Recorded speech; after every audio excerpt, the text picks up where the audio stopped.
welcome you to the second week of Monday Night Madness and the second week of the spring season for the Cool Ray Coast2Coast Racing League. And we are at the sprint car capital of the world.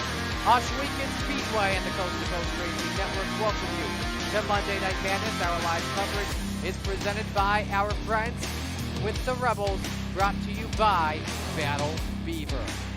Our B Division Rebels ready to kick off the evening here on the Coast2Coast Racing Network, and it should be a fun one here tonight.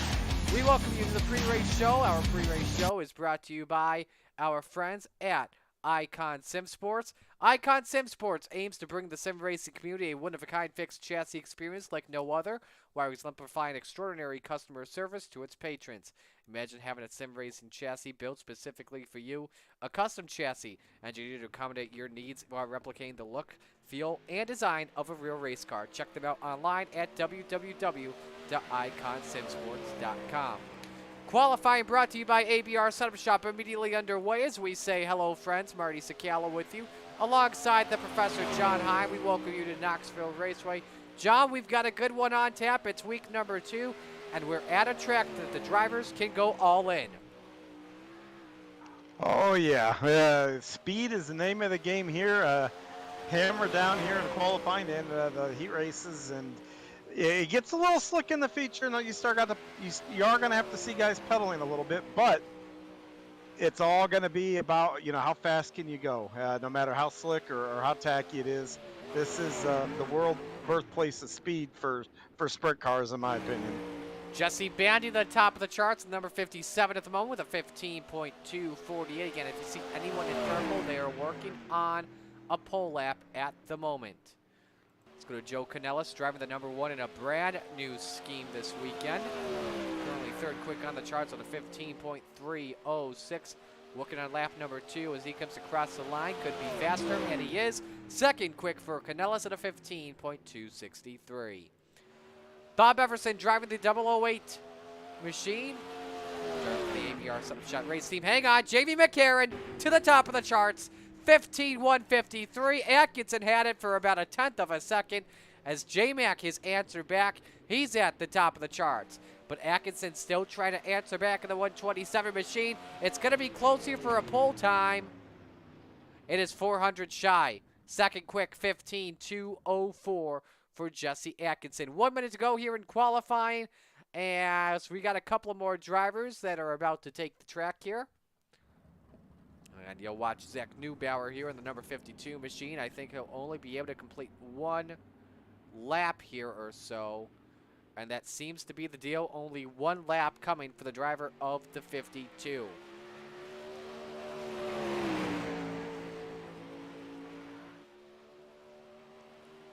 So the only lap he'll have in qualifying is right here, right now. Zach Neubauer coming out of the Raiders division. Finished inside the top 10. Good enough to transfer. He finished in position number 9, was involved in a wreck earlier as Neubauer takes his machine 26th quick. We've got a car count of about 30 drivers here as qualifying is in the books.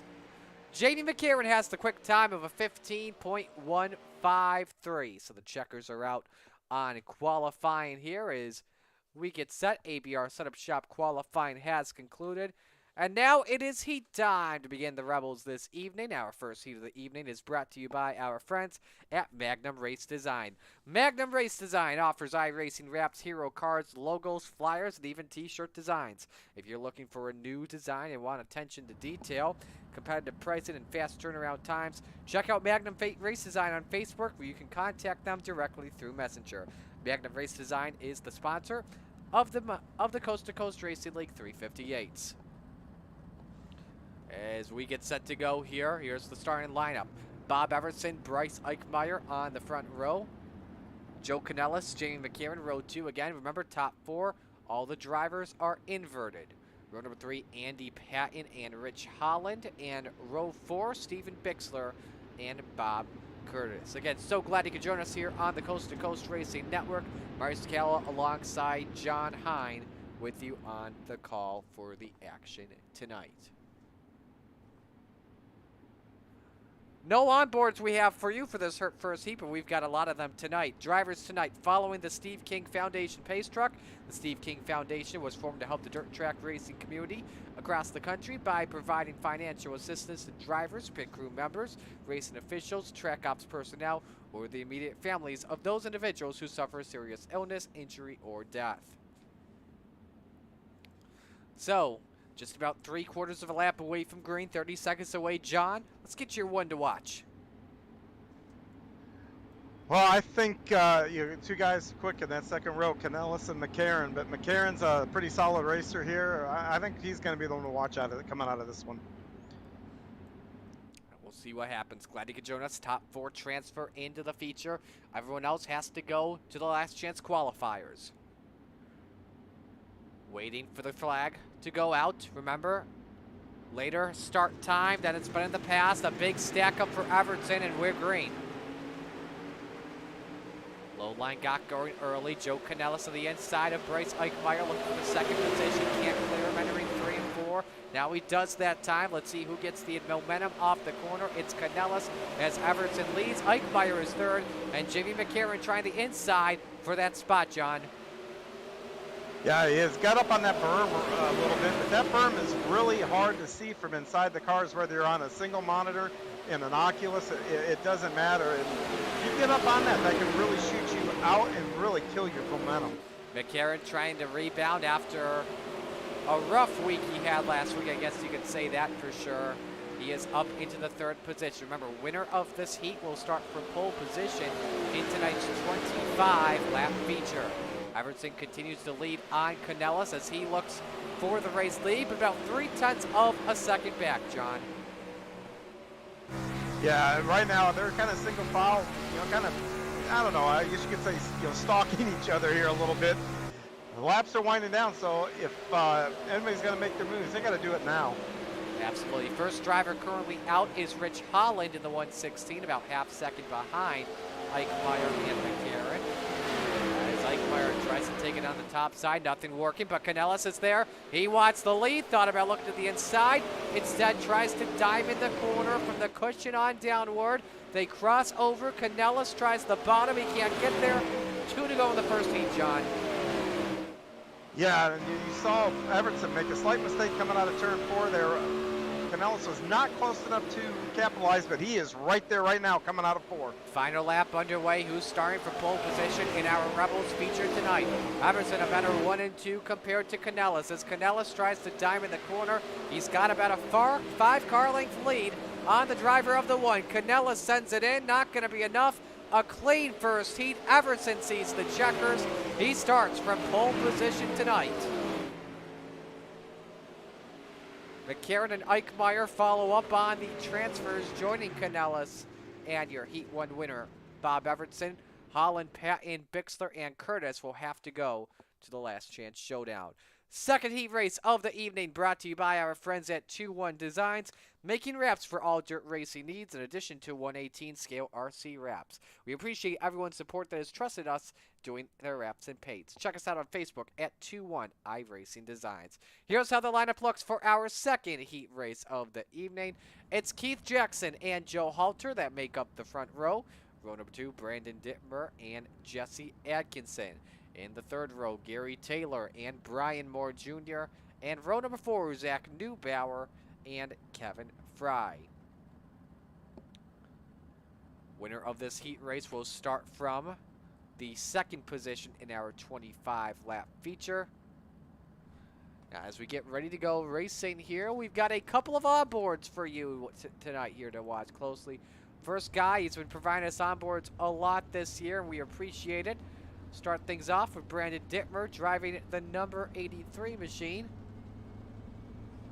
And another one here you want to watch closely is Jesse Atkinson. We'll pull him up here on the screen. There he is, Atkinson with another onboard camera for us. And we appreciate both of them for doing that all season long. Johns, we get ready, you're one to watch.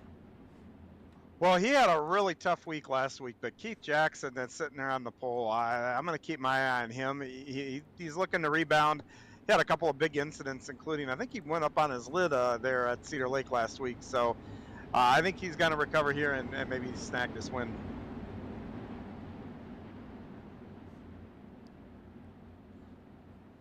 So we saw as well, pretty much the heat winner came from the front row. Do we see it again?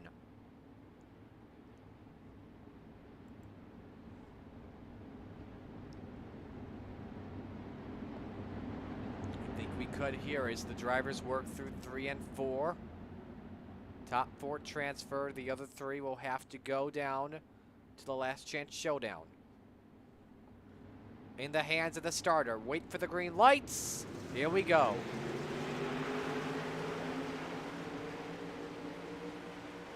Keith Jackson gets away from the gun with a start. Joe Halter looking on the outside of Brandon Dittmer. Now for P2. Oh, Dittmer touched the berm. Got to be careful, John. If you hit that berm, you could go sideways. As look at the run for Jesse Atkinson on the outside. Halter sends it underneath. He wants the lead. And there's contact for the race lead. Jackson almost lost it. Atkinson loses it. What a save he makes, though. Falls all the way back to 5th. Someone needs to mention to these guys, these cars don't have fenders. You're not supposed to be bouncing off each other like that. But they made it work, and everybody moves on and keeps going. Just saw Atkinson before we went to this onboard shot. He was not happy at all. Putting his hand up like, what the heck are we doing? But it's Brandon Dittmer that's to the point, got by Keith Jackson. Joe Halter is 3rd, Jesse Atkinson 4th, and right now the last one in, Gary Taylor is on his tail, but Atkinson wants 3rd on Halter. They nearly get together.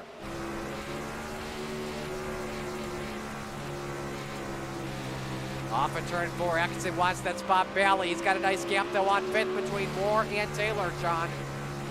Yeah, and that's going to allow him to try some things here with Joe Halter here. He'd be able to throw a couple things at him and not have to worry about losing that last transfer position. So he's free to move around and see if he can get that 3rd spot. And Halter makes a big mistake there coming off of 2. Close call there. Atkinson tries to look on the outside. Oh, Atkinson had to jam on the brakes. Got oh so close. Atkinson, though, may have the run for 3rd. Slides up in front of him. Got a little bit too hairy. Oh, so close. Atkinson knows up to 3rd. 2 laps to go in Heat 2, John. Here comes Moore on the outside. Yeah, Halter gave up that 3rd immediately. Now is in the last transfer position and under fire now from Brian Moore. Brian Moore Jr. with a run down to the bottom. Battle for the final transfer spot. Gets up in a Halter. They nearly get together. As the checkers fly, it's Brandon Dittmer wins it. Halter gets the final transfer spot in the nick of time. Man, that was fun. Wow, that can't get any closer than that between those cars. That was some really good car control after contact and not to wad those cars up. So Brandon Dittmer, as you see him, he'll celebrate. I mean, he's not really celebrating, but now getting focused on tonight's feature, where he'll start from the outside of row number 1. Our 3rd heat of the evening tonight is brought to you by Chip Bangers Racing, an official team of the Cool Ray Coast2Coast Racing League. Chip Bangers Racing, banging the chip and ripping the lip. Lineup for our 3rd heat race looks like this. It's Brian Moore Sr. This time, him and Brennan Lacey make up the front row. Row number 2, Donovan Ross and Jeff Flero. Row 3, Gary Alford and Sean Bowers. And starting from the rear tonight is Mike Cranmer, driving the number 70. Of course, whenever you think of Knoxville, it is a track that you can drive wide open. There are a couple of drivers I've got in mind. First off here, John, that you would definitely agree with me and the ones to watch closely. Number 1, Brennan Lacey in the 414 because he loves the low line. But row 2, Flero and Ross, always threats. Yeah, and don't forget about Bowers back there. This is the loaded heat. There's a few guys in here that can win this race, and Moore is on the pole, and his son just got off the track, so probably could relay maybe a message, maybe a chassis change or something. So this is, I think this is gonna be every bit as close as the last heat. We'll have to see what happens. Winner of this heat starts from 3rd position. Again, in our 25-lap feature. Drivers rolling down the back chute.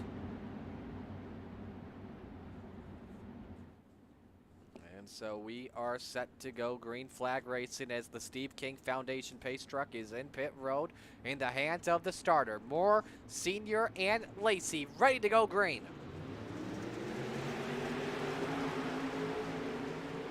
Lowline's got the jump.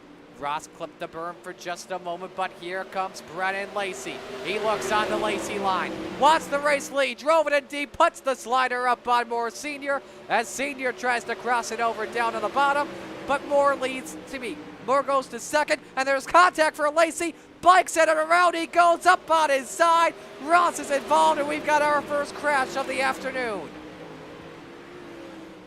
Wild ride for those two, John. For those guys. Yeah, that's a tough break for them. They're going to have to go to the B now, and the B is not a given. We are sending guys home tonight, so they're going to have to do their homework and you know, elbows up and go for it here a little bit later. I believe 6 drivers will be eliminated here tonight. We had a car count of just around 30 drivers or so. So resigning the field, it's Moore, followed by Flero, then Bowers, and Mike Cranmer has a transfer spot. I can't believe we're talking about Mike Cranmer at the moment. Yeah, he did a good job of avoiding the troubles there between both Ross and Lacey there, and they're able to capitalize it, move into a transfer position. But Marty, we got a battle for the lead up here. Ah, yes, you're right, we do. We'll have to focus on the crash later soon. It is Jeff Flero and Brian Moore Sr. going at it. Flero with the slider in 1 and 2. And Moore's got to deal with it. The Canadian wants to win heat race number 3. He plays defensive once again in 3 and 4. 2 to go, John. Yeah, remember, that's last season's Rebels champion. So Flero, you know, he's a good driver. He's showing it right now, leading the way here. Sean Bowers closing into the 0-3, looking to be a part of this one in the battle for second, but Flero increasing the gap. White flag is out, 1 lap to go. There's a battle for 4th also developing between Mike Cranmer and Gary Offut. Who will transfer in directly from the heat to the feature? We're about to find out, but coming off of turn number 4, it's Flero, Moore Sr., Bowers on off of turn 4. Give it to Mike Cranmer. Offord cannot come in quickly enough. So Flero takes the heat win. He'll start from 3rd position in our 25-lap feature. And now we get set to go for our 4th heat. Gambler Motorsports brings you the 4th heat, an esports racing team that competes weekly across the iRacing platform with drivers entered in dirt races, sports cars, asphalt oval, and even endurance races. Like them on Facebook at Gambler Motorsports. So here's how the lineup looks for our 4th heat race. We've got 7 drivers in it. Dino on the front row. Dean Reynolds next to Lance Ripka. Row number 2, it is Kyle Sargent, followed by Jesse Bandy. The 3rd row brings you the Bassman, Roger Craig, along with Benjamin Kelch. And starting from 7th tonight is John Rayner, also known as JR. Without question here, Jesse Bandy will be a threat to watch closely, John. Yeah, same thing with Kyle Sargent. This is another pretty loaded heat race. You got Dean up front there. He's always fast. Lance is back. He's shown pace. Man, again, you know, when the heat rates get posted, heat race lineups get posted, you go, you look and see who's in your heat, and when you see the names like this in your heat, you're just kind of like, oh no, I just want to get in the show. This is going to be another tough one. I think you're going to see something that looked a lot like the last one. The Bassman Roger Craig providing us an onboard camera here for this heat race as you see what he's about to go deal with. He's got some stuffed animals next to him. Of course, Lynn's Huggables sponsoring that ride along with the Can-Am Racing team. We're set to go green with Dean Reynolds on the pole position next to Lance Ripka. Winner of this heat starts from 4th position in our 25-lap feature. A rubbered up track for sure as they come off of turn 4. The sun's starting to set here at Knoxville. As Dino brings them to green. That may have been the latest start I've seen all season. Here's a run inside though for Jesse Bandy, looking for 2 for 1 in the span of a lap. Puts the slider up on Lance Ripka. Ripka tries to capitalize on the crossover down on the bottom. Doesn't work as Reynolds leads lap 1, John. Yeah, you see Kyle Sargent dime in the corner, get a run to the inside of Ripka as they enter turn 3. He's going to see if he can slide up maybe. He bails. That was a really risky slide job as the battle for the lead is on. Jesse Bandy on the side in 1 and 2, maybe too much. Got up in the chocolate chips. Nope, he's got it. Jesse Bandy takes the lead on Dino. Comes Kyle Sargent looking for a run back down on the baby bottom of the racetrack, trying to pick up some cold mud in his tires. Looks for third, tries to slide up, but couldn't, or else he was going to hit Dino there. Yeah, Kyle's doing a good job of recognizing where the guys are on the outside of him. And he's trying that slide job, but he keeps bailing rather than hitting the guys. And that's very, very commendable. Having some technical difficulties on his end. Lance Ripka tried to look for second position. Sargent, what a run. He's got third, he wants second. Gets into Reynolds. He just got the burn big time. And now Dino is in a situation where he'll have to go to a last chance qualifier. Oh my goodness, you gotta be kidding me. And I can tell somewhere in Syracuse, New York, Dino is flipping out and is scaring the crap out of his cat buddy too. Yeah, and that was a really good example of what we touched on a little bit earlier about that berm. If you just barely clip it, it sends you right up the track. And, you know, no ill intent there on Sargent's part, just a mistake, and Dino paid a big price there, unfortunately. How about one lap to go here. Benjamin Couch currently in the third position. Sargent with the deal, put him all the way back to fourth. But meanwhile, off of turn 4, give it to Jesse Bandy. One of the fast ones. He'll go back into fourth position. This time for our 25-lap feature as Bandy takes the win. It is Ripka, Couch, and Sargent that transfer on in. And so I believe that will do it for our heat races, and it will. So now it comes down to our Flatline Racing Bodies B-main. We know 16 drivers that are in. We have 8 drivers that will take to our 25-lap feature. Flatline Racing Bodies, quality racing bodies produced by former Winston Cup short track champion Dan Chapman in the iRacing hotbed of Clarence, Iowa. This is his home race pretty much, if we're talking Knoxville, Iowa. The lineup looks like this, and a stacked B-main for sure. Rich Holland and Brian Moore Jr. make up the front row. It's followed by Gary Offert and Roger Craig in row number 2. Andy Patton and Gary Taylor make up row number 3. A big one in row number 4, Brennan Lacey, one of the best on the low line. One of the fastest drivers here. Starts from 7th. John Rayner is in 8th. Row number 5, Steve Bixler and Zach Neubauer. In row number 6, Donovan Ross and Dean Reynolds. A bunch of notable ones there in the back of the field. Starting from the rear, Bob Curtis in the 012, who I believe did not make the start in any of the heat races. So he did make a start, I believe, in heat race number 1, so he will start from the rear of the consi. So it's 10 laps. 5 drivers will go home. We will be focusing a lot on the 8th place battle, which Zach Neubauer will start in 8th position. This is going to be a crazy one, 10 laps. The Rebels one, by the way, John. That was a crazy one last week when we kicked off the season at Cedar Lake. I think it's going to get crazier here at the sprint car capital of the world. I do too, and you know, the ones to watch here, I believe, are not the ones maybe to watch to win, but you've got Dean and Donovan Ross back towards the back there. They're both out of transfer spots, so they're the ones I'm going to watch to see if they can work their way, get into the top 8 and go race for the win here tonight. Top 8 drivers again will start from the rear of our 25-lap feature. You don't want to miss it. As Holland and Moore Jr. make up the front row, Steve King Foundation Pace Truck is in the pits. Who's in and who goes home? Moore Jr. stacks them up for just a moment. It's getting a little bit crazy and hairy. Some contact in the jump for 10 laps.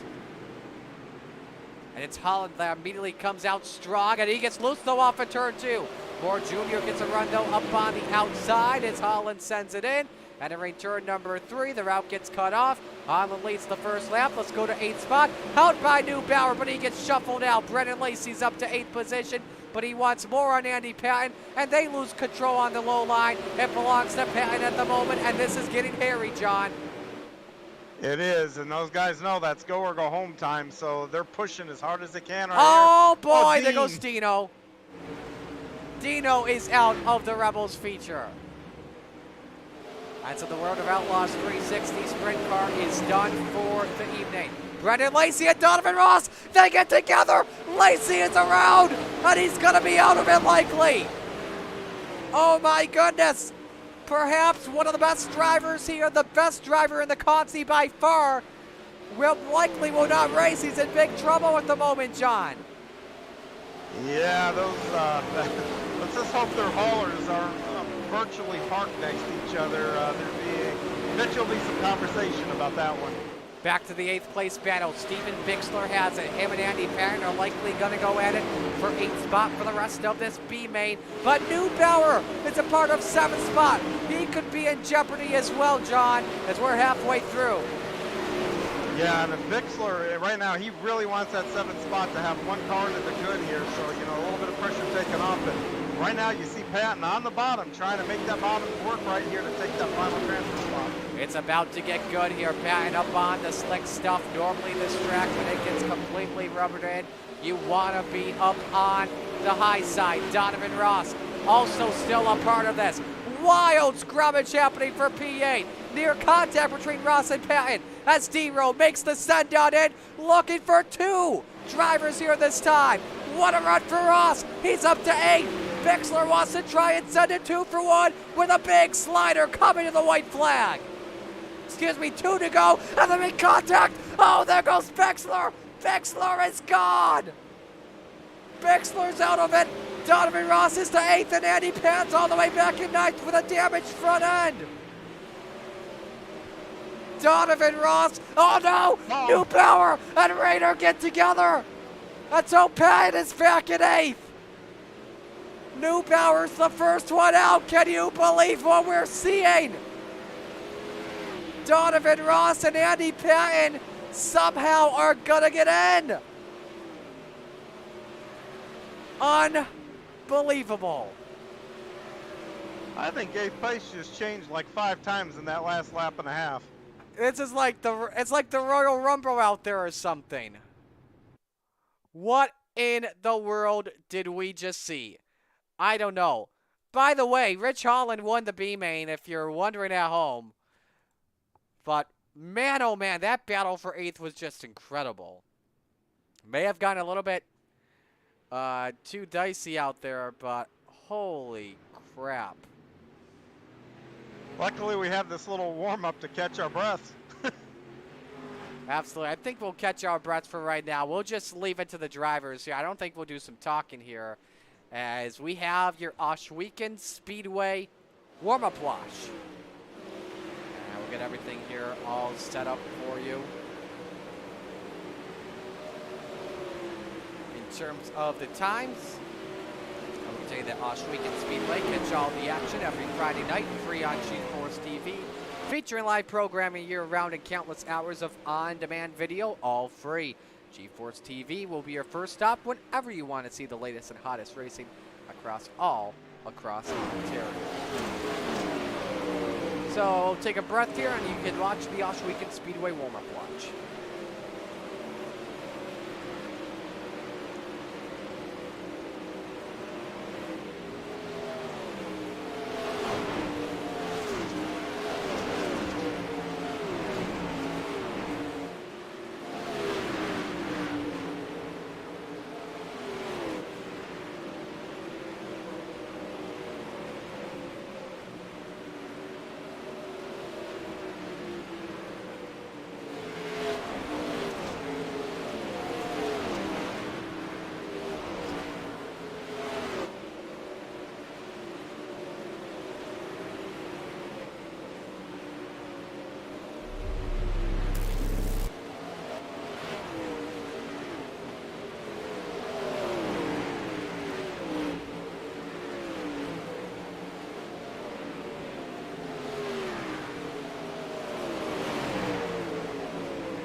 has been your Osh Weekend Speedway warm-up watch. Bob Everson is the quickest with a 16.32.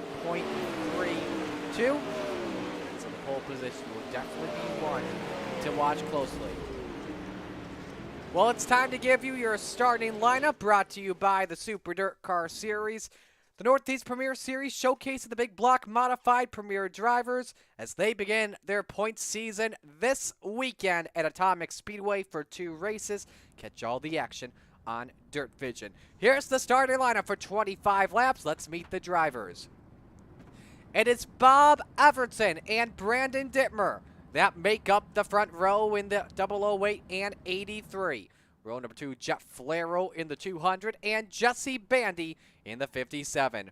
Row number 3, Joe Canellis in the 1 and Keith Jackson in the 01. Row number 4, Brian Moore Sr. in the 558 and Lance Ripka in the 125.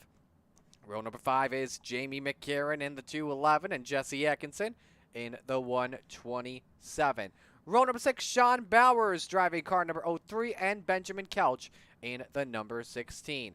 To the second half of the grid we go, and you will find Bryce Eichmeyer in the number 011 and Joe Halter driving the number 22. Row number 8, Mike Cranmer in the number 70 machine, and next to him, having technical difficulties, Kyle Sargent in the 91. Row 9, Rich Holland in the 116, as well as Brian Moore Jr. in the 09. Row number 10 is Roger Craig in the 747 and Gary Taylor in the 34. Row 11 is Gary Offfoot in driving car number 94 and Donovan Ross in the number 5. And rounding out the field tonight, John Rayner Jr., JR in the 302 and Andy Patton in car number 87.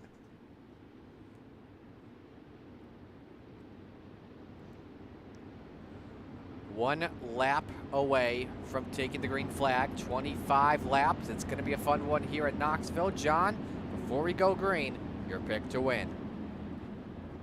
Well, I'm going to say Everson's quick there in practice there, the little warm-up, and he's on the pole. I'd say he's going to be the guy to beat. And if quick point out on that, too, there times there were 16:32. Pole time was 15:1. This track has lost a lot of speed here.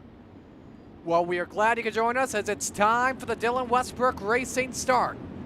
It's Bob Everson and Brandon Dittmer make up the front row for the B division in the Rebels with the Outlaws. Who's going to get the win in the second race of the season? We are about to find out as we are green. It's time to get them going. And trouble already amongst the leaders as Flero goes around and he's up on his lid. And rocking it like a bucking Bronco, looking like a Kia Optima, flipping at Daytona, and immediately we're under caution. Yeah, he wasn't the only one on his lid. Roger Craig got turned upside down right past the start-finish line, too. Alrighty. Well, all I'm going to say is thank goodness the IL is coming into effect next week because there's probably not a lot of happy people. Eichmeyer did not get going at all and gets turned. Roger Craig nowhere to go. Same with Gary Offut. That's what happened there at the start. But how about with Flero? Let's show you this. Looks to the inside on the green flag. He just, oh no, Everson just got way loose and Flero just couldn't get on the brakes in time. And look at that ride that your Raiders champion takes. Yeah, Everson got up on that berm there and just broke all his momentum, and poor Flero, he had nowhere to go. So we don't even get a quarter of a mile in as we are under our first caution this evening. While we're at, tell you real quick, if you missed what happened last week, it was Chad Cote that took the win in our B division.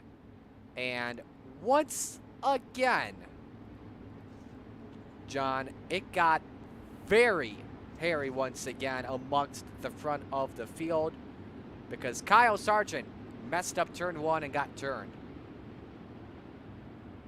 Yeah, and a lot of guys, they got that little warm-up, but the track is so much slicker than what it was, and if you practice solely up high and you're starting on the inside, all of a sudden when they throw the green, you're out of sorts because you don't know really what to do and how your car is going to react, and that can happen often, I believe, here.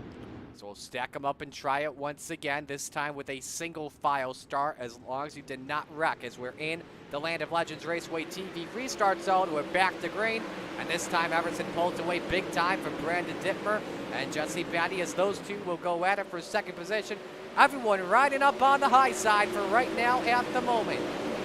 Bandy tries to get something, tries to close it in, down within a car length and a half. He can't get to Dittmer at the stripe as Everson leads him. Yeah, Everson got a really nice jump there and is able to capitalize it and pretty much held that lead there, but Jesse Bandy is looking every which way but loose trying to get around Brandon Dittmer there. This is a really tough track. This is pretty much, I think it is at a 100% state. Look at Dittmer. Look how loose he was in turn number 2. That's insane how close he gets to sending that car around.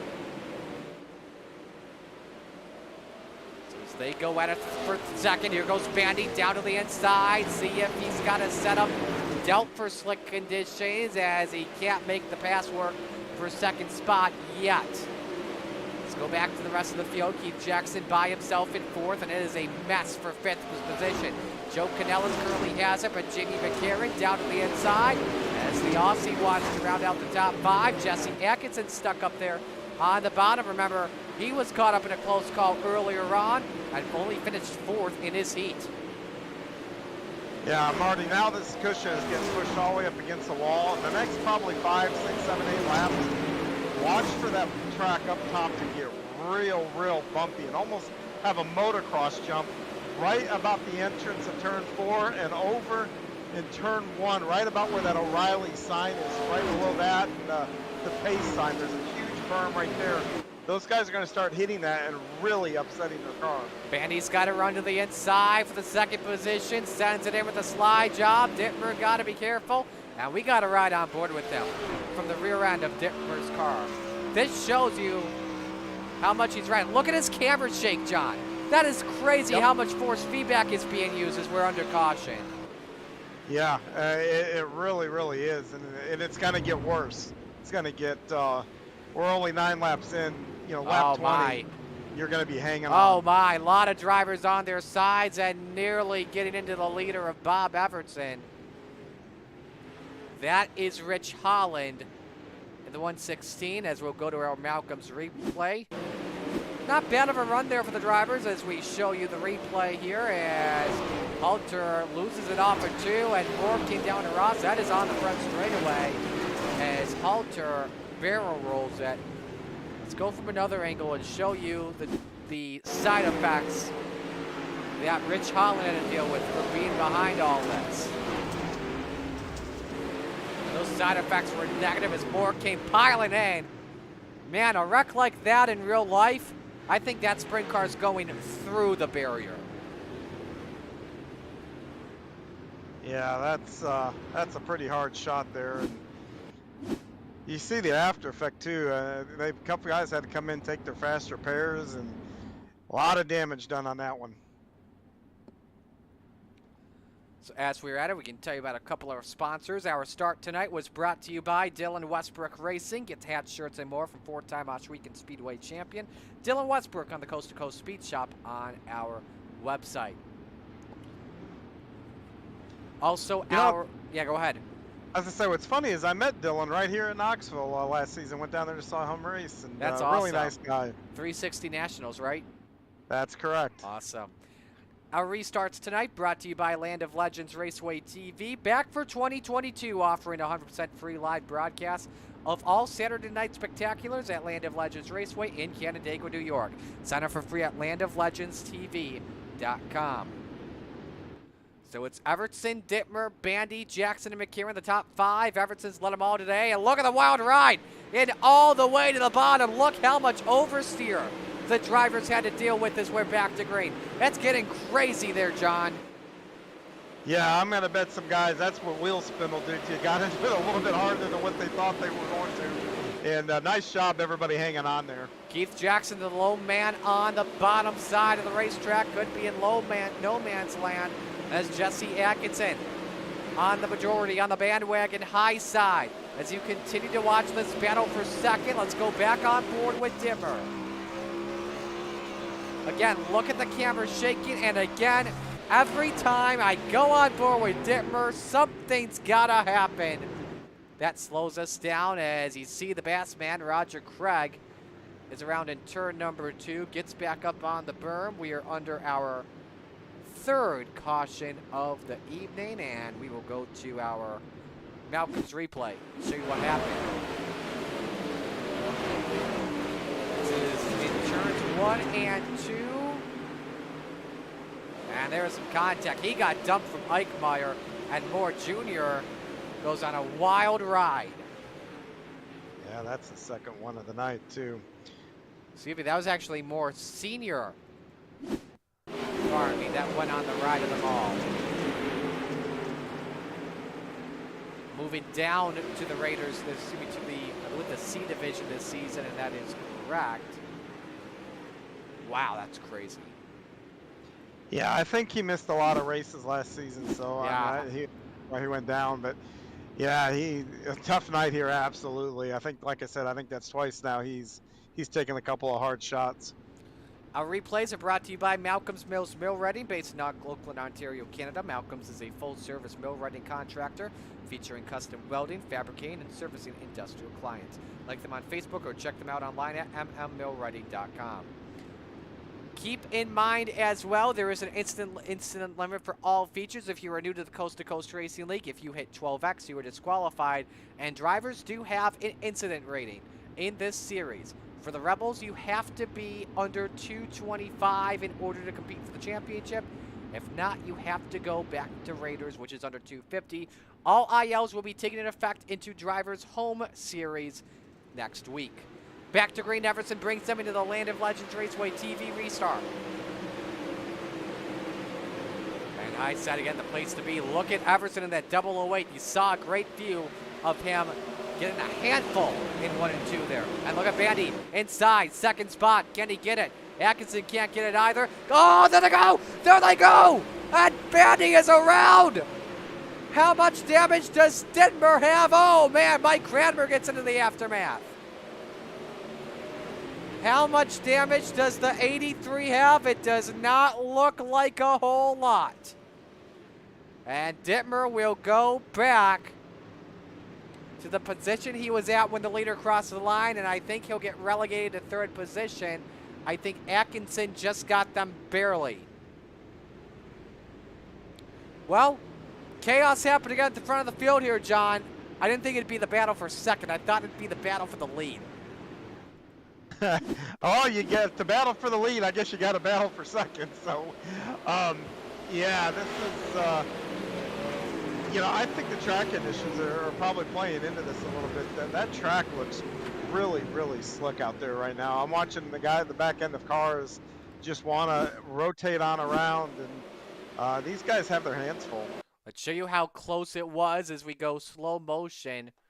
Who was in front at the line? You see Atkinson just made the pass as Dittmer beat Jackson, and that was just as they crossed the start-finish line when the yellow flew. So Dittmer gets relegated to P3 on the track. But Bob Everson continues to lead, and it seems like you want to be the leader at Knoxville today. Yeah, these are really helping him. These cautions are helping Bob out, because every time you get a restart, he's able to get a jump, and it takes guys 2 or 3 laps to start to make any ground back towards him. Well, about the time that happens, we keep getting cautions, and then, you know, it's just rinse and repeat at that point. You know, start over again, get that jump, and this is, like I said, really helping him out. Dittmer's talking about something on the radio, unless he's just thinking at the moment. I think that's the deal as we get ready to go back to green in the Land of Legends Raceway TV restart zone. Everson's led them all today, followed by Atkinson, Dittmer, Jackson, and McCarron, the top 5. Ripka, Bowers, Canellis, Sargent, Ross, the top 10. Ross is currently the biggest mover of the race. We're back to green. Atkinson looking to the inside, wanting to waste no time, looking for the lead. He almost got him to the door, and they're almost side by side, entering 3 and 4. Let's ride on board for the lead with Jesse.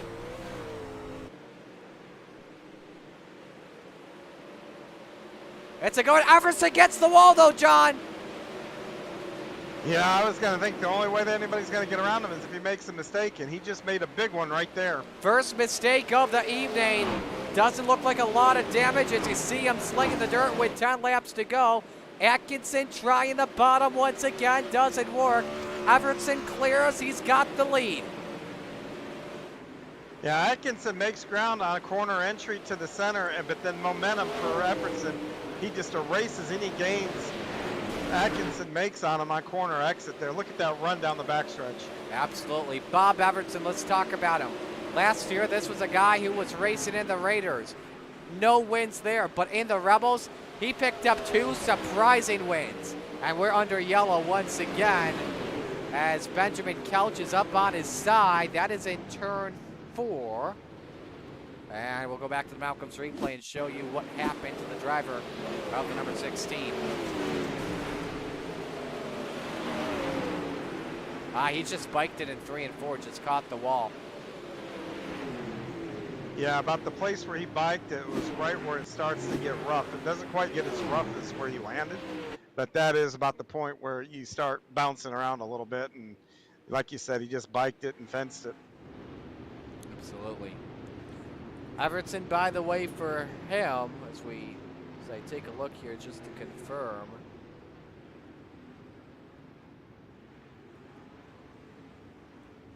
This is his home series in the B division, his home division, I should say. And so we got 1 to go. We've got 6 laps of racing left here. Keith Jackson, by the way, has made his way up to 3rd position past Dittmer before the last yellow. So what are you thinking here if you're Jesse Atkinson, John? You've got to be on his bumper when we go back to green. That with Bob getting maybe 3, 4, 5 even car lengths on these restarts, Jesse's got to close that gap when they fire. So he doesn't have to spend as much time trying to reel him in. I think Bob has got the quicker car overall, maybe, as long as he's not making mistakes. But he is running that top side, and I'm telling you, you're inches from disaster every time you go into a corner. He's got the best lap of this race by far at a 16.63. Nobody else I see really has the time to get him the 2nd fastest lap. I'm seeing a 16.85 or so. So, yeah. Anyway. Yeah, he's just been getting those monster runs coming off the corner, and I know that's what's getting his lap time, but we're going to line him up and go again. Single file once again, 7 laps to go when we get to green. Don't forget, coming up next, our Renegades feature on the Coast to Coast Racing Network. There's Everson as he fires.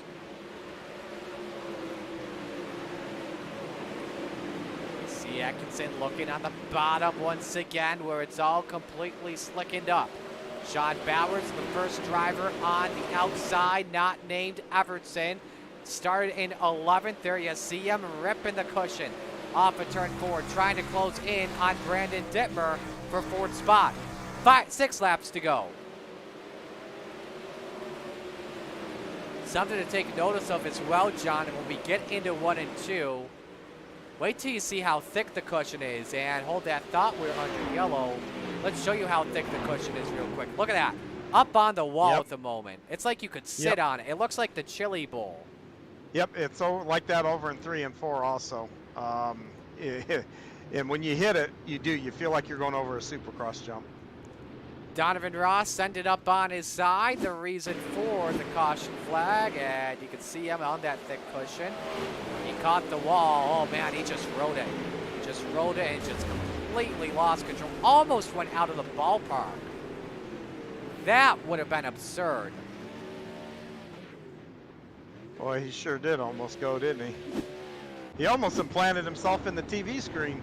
Oh, absolutely. You're right. We would have had Donovan Ross on TV for the rest of this broadcast. For those watching. So would that be in stereo or 3D? Oh, easily. I'm here all week. I'm here all week. Get out of the booth. Get out of the booth. that would be in 3D, sir. 40, because you got the smell and everything else. Ah, so, yeah, that's right. There 40. you go. There you go. There you go.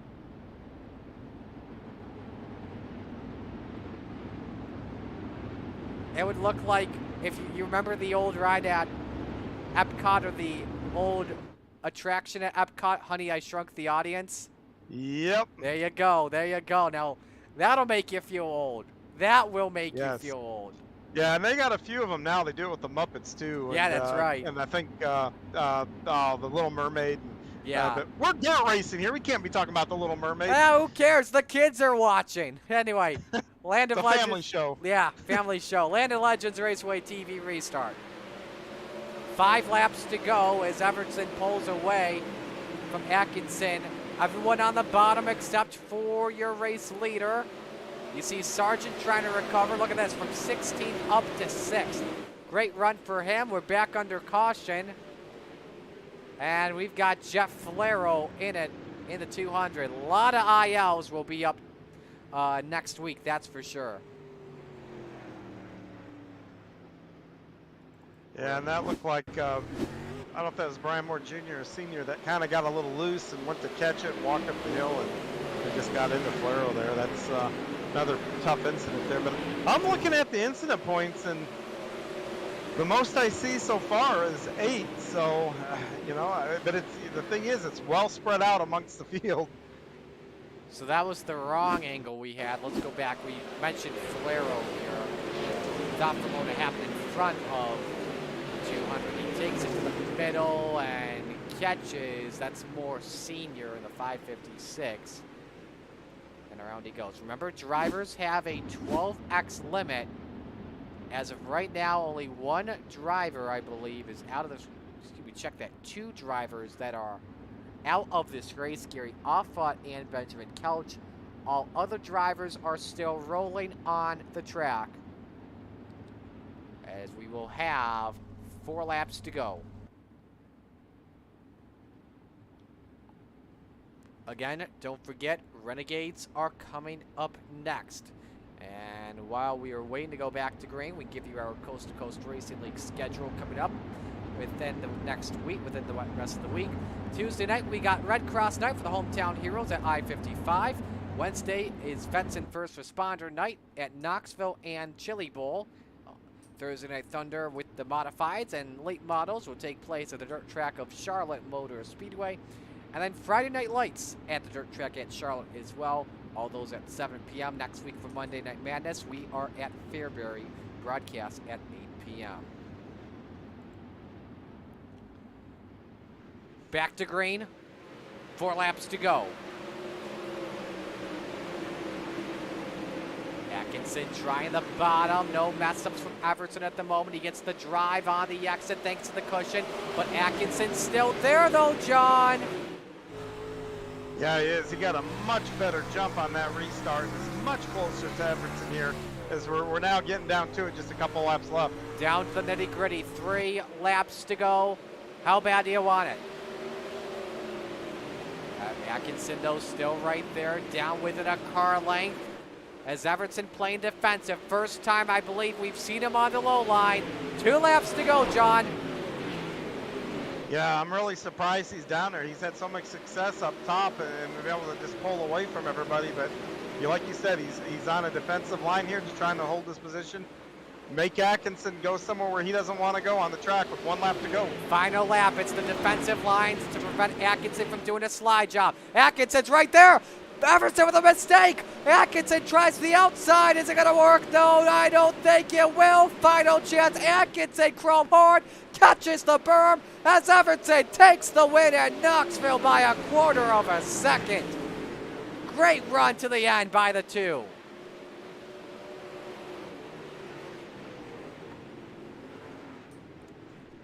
Bob Everton, first win of the season, and it's not a surprise. The 008 definitely deserved that one, as he'll park it up in victory lane, and we will talk with your top 3 here in just a moment. Again, our Renegades feature is coming up momentarily. But, John, that was a crazy race. It took a while to get that one wrapped up, but once it did, we had a good battle to the end.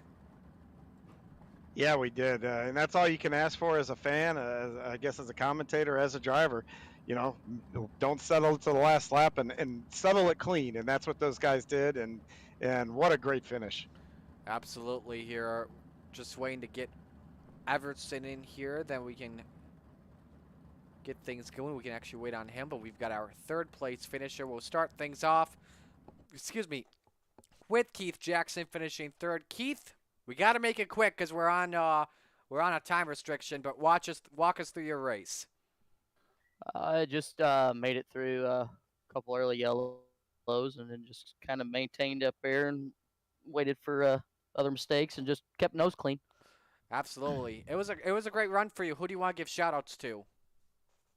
Renegades Racing, SRC, Donovan, Jack, Brian, Keith. Yeah, that's about it. All right, we will let you go. Are you racing in the Renegades real quick or no? Yeah, I reckon I will. All right, sounds good. If we see you, good luck. Go to our second place finish here, and we'll bring him up on the Zoom as well. That is Jesse Atkinson. John, you want to talk to him? Yeah, I can. Jesse, this is John. You got a copy? Yep, I copy. Well, man, you threw everything but the kitchen sink at him there those last couple laps. So walk me through the finish there, with about from the last restart to the checkered there.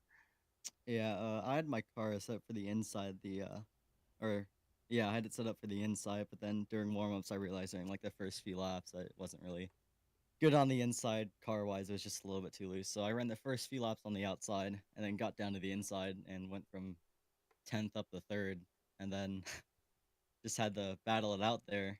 And then there were a few wrecks in front of us. We narrowly or barely avoided the one with Brandon Dittmer and other Jesse Brandy, I think. But that got us up to 2nd, and then from there we just had to beat Bob.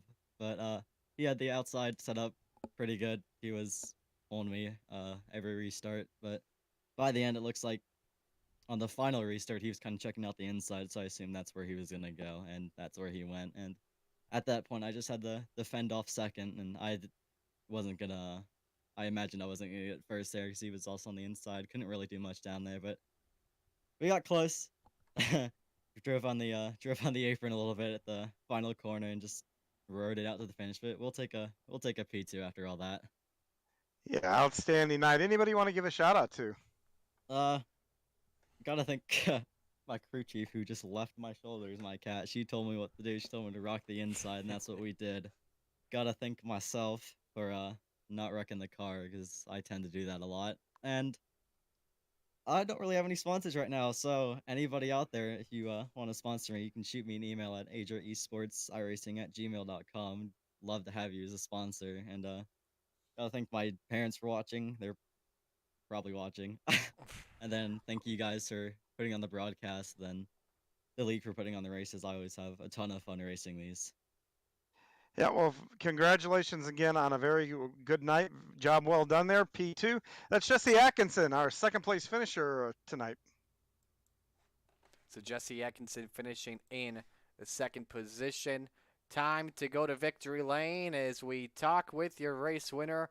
And this time, it was not a surprise. It wasn't an Alex Bowman-esque win. He led all 30 laps. It was Bob Everson. Bob, we got to make this quick, but how's this win feel? Pretty good. I hate Knoxville, and I came out pretty well.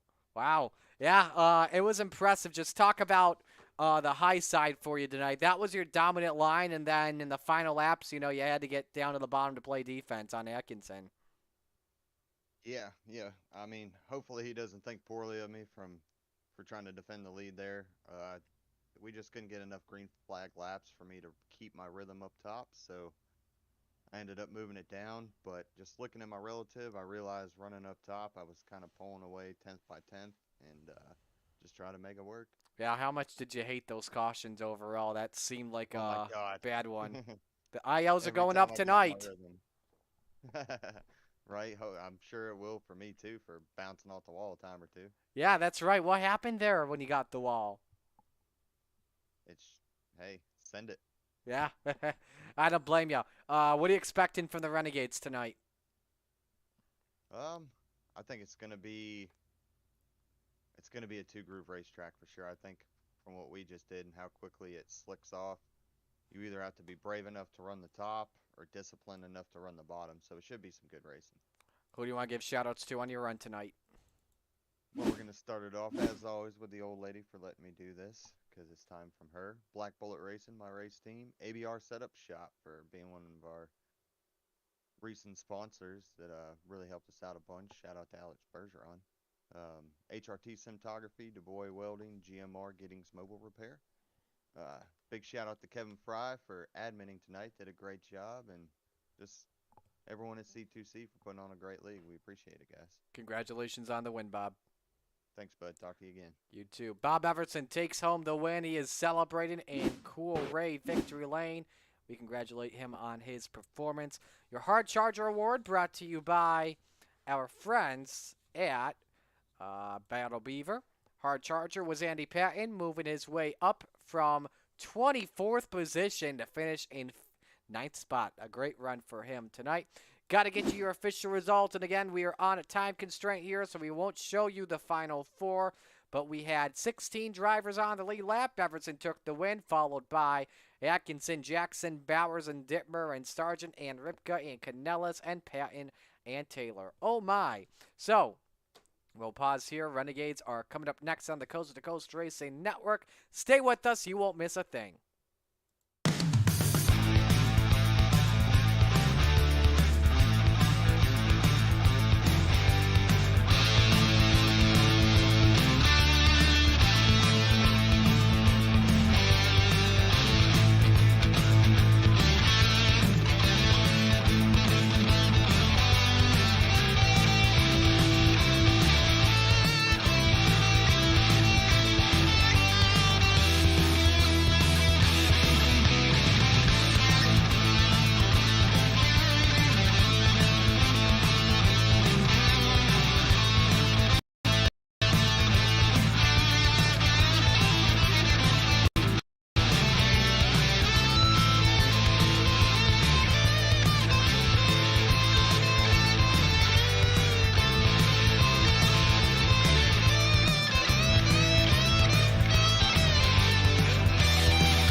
race lead off turn 4, white flag in the air. Justin Hare's top shelf where Mama hides the cookies. Can he get the lead? Yes, he does. And now here comes Janzik. Janzik goes by Query, and he goes by Inman. Gonna drag race off of turn 4. Shepard is there, but it's Larry White at the line. It's still gonna be Pat Ward, and they make contact. Britton has broken the race car. Peter Britton comes to a stoppage.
leader in our industry. The lifetime parts and labor warranty is pretty awesome. Basically, all the parts are covered, the labor and everything. When we say lifetime, we mean lifetime, and it's supported with money-back guarantees. And with that, you're getting all qualified technicians that are going to ensure that this job is done perfectly and operates perfectly throughout the life of the unit. Learn more about our Coolray lifetime parts and labor warranty at Coolray.com. Coolray and Carrier. Turn to the experts.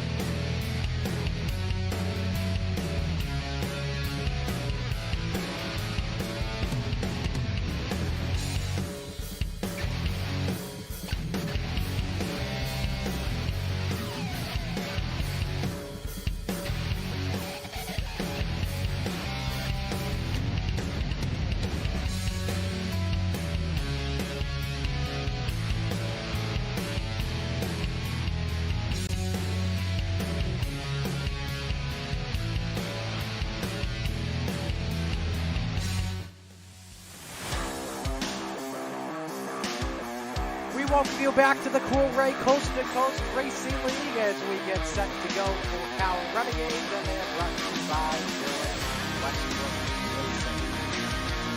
As you can see, they're quiet here way, and you can understand why, because drivers are currently in their drivers' meetings and also waiting for the broadcast too. So who knows what's going on here? But anyway, we're pretty much all set to go here for our Renegades. Mario Scala with you on the call. John Hine getting ready to go and race, but we will be checking in with him later on. We're getting right into it. Qualifying brought to you by ABR Setup Shop, and you will see your times at the bottom of your screen and everyone's times on the top left.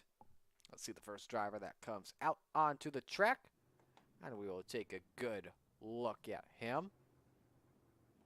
And that first driver is Bob DeGood in the number 7 ABR Setup Shop machine.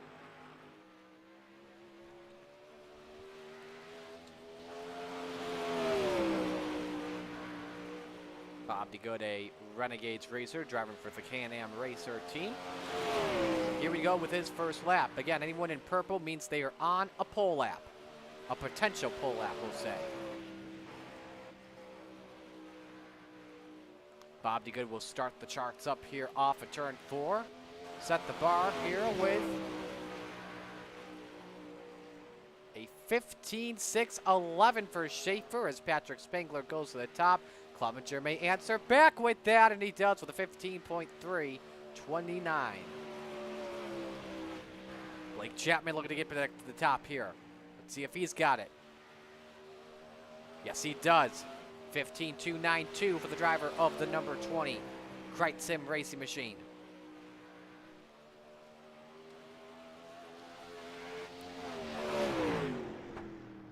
Chapman oh so close to getting that win.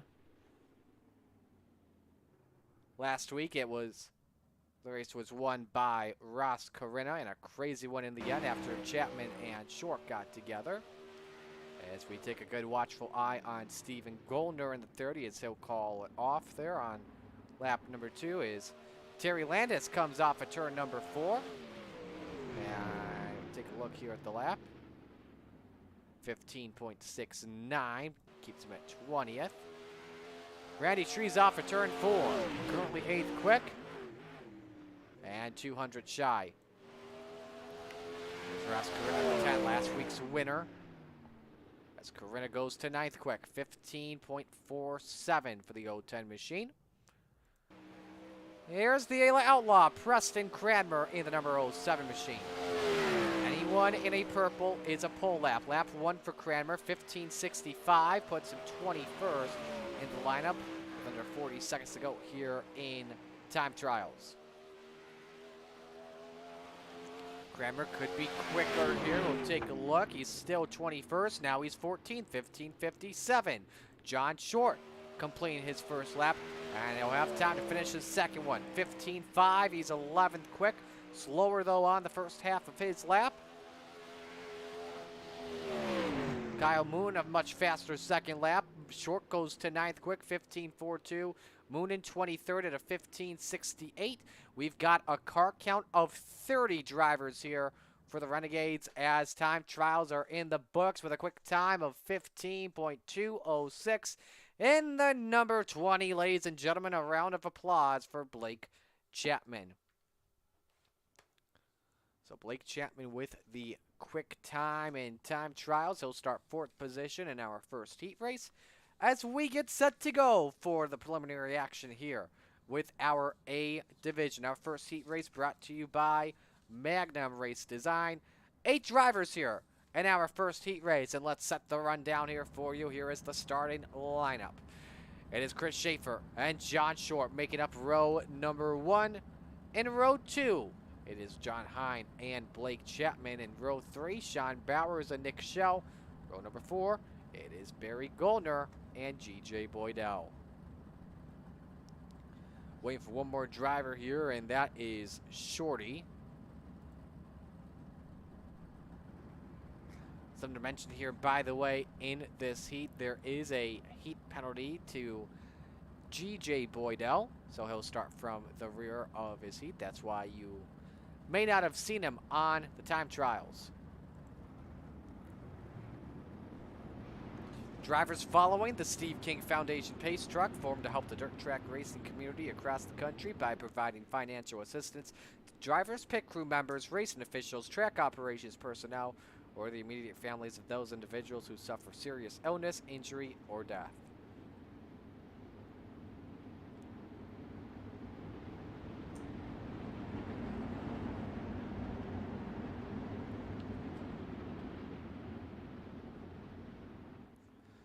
Our man John Hine starting from 3rd position. Now, for those that are new to the Coast2Coast Racing League, in case you're wondering, hey, Blake Chapman had the quick time. Why is he starting 4th? Well, we invert the top 4 before the green flag to bring a lot more passing, a lot more competition in these heat races. Drivers passing the National Sprint Car Hall of Fame and Museum off turn number 2. As we get set to go. The one to watch obviously has to be Blake Chapman, but John Short's also a part of this. The Crichton Sim racing cars in general pretty much are the ones to watch here. Top 4 transfer winner of this heat is on pole position for our A division as we're ready to go green. Let us know, by the way, who you are rooting for, and we're about to go down. Short looks like he jumped the gun there, so not sure if that will be against him or not, but John Short gets away with the lead on Chris Schaefer. We'll have to take a look and see what iRacing officially says at the end of this race. John Hine, Blake Chapman do get it for 3rd as the 20 goes up to P3 on the track. Battle for 2nd currently on between Chapman and Schaefer. Hine wants to be a part of it too. That's a battle for 2nd, including 3 transfer spots in it. Sean Bowers is the first one out.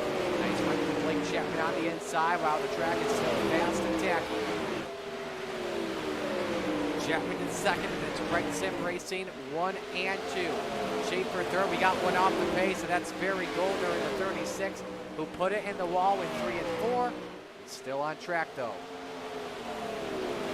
Battle for 4th position. John Hine, Sean Bowers, as Bowers puts a lot of pressure on. On board with the 2-1 design, number 03. Both throttle drivers are going at the moment. In fact, let's ride on board here. You don't see any throttle left until there in turn 4. To avoid losing it in the rubber slip. John Short, though, still leading, a 3/10 of a second lead on Blake Chapman. Don't forget, winner starts on pole position for tonight's 30-lap feature. 2 laps to go. You watch the battle for 3rd. Blake Chapman, that last lap, 400 slower that time. Continuing on in the battle for 4th. Higher line for John Hine as he wants to run the cushion thanks to the low line's lost its energy. Sean Bowers, the first one out, wants to avoid going to the B-main. Final lap in this heat. And meanwhile, off of turn 4, John Short will see the checkers, but Blake Chapman to the inside. Short edges out Chapman. Oh, so close. Schaefer and Hine get the transfer spots. In a fun Heat 1 there, that's for sure.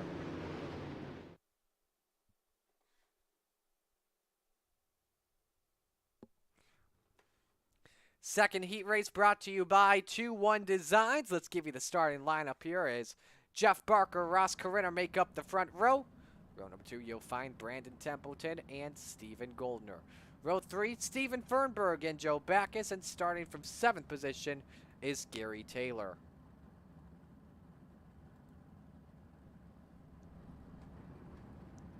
Take a look and see what you guys are all saying in the chat. Anarchy says you gotta love Knoxville. Doyle Lawrence has been rooting for a bunch of Joes and a bunch of Rogers. Hello to Mike Schultz as he is watching tonight, unable to make it tonight. Says good luck to all running. Doyle Lawrence was rooting for Joe Halter, by the way.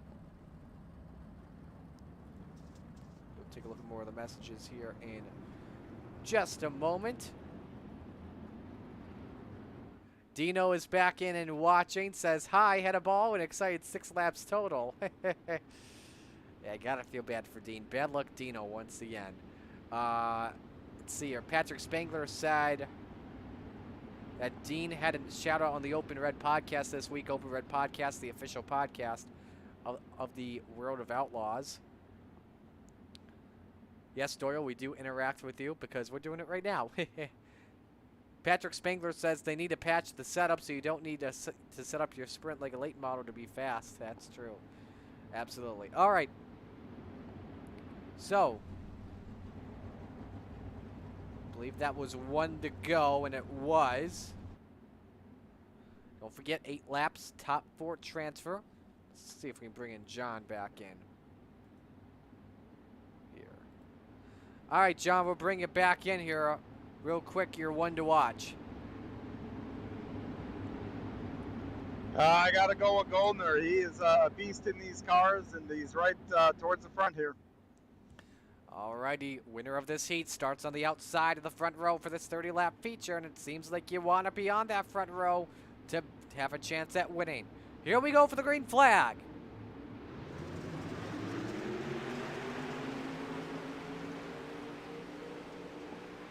Templeton clipped the berm, but Ross Corinna gets away with the jump.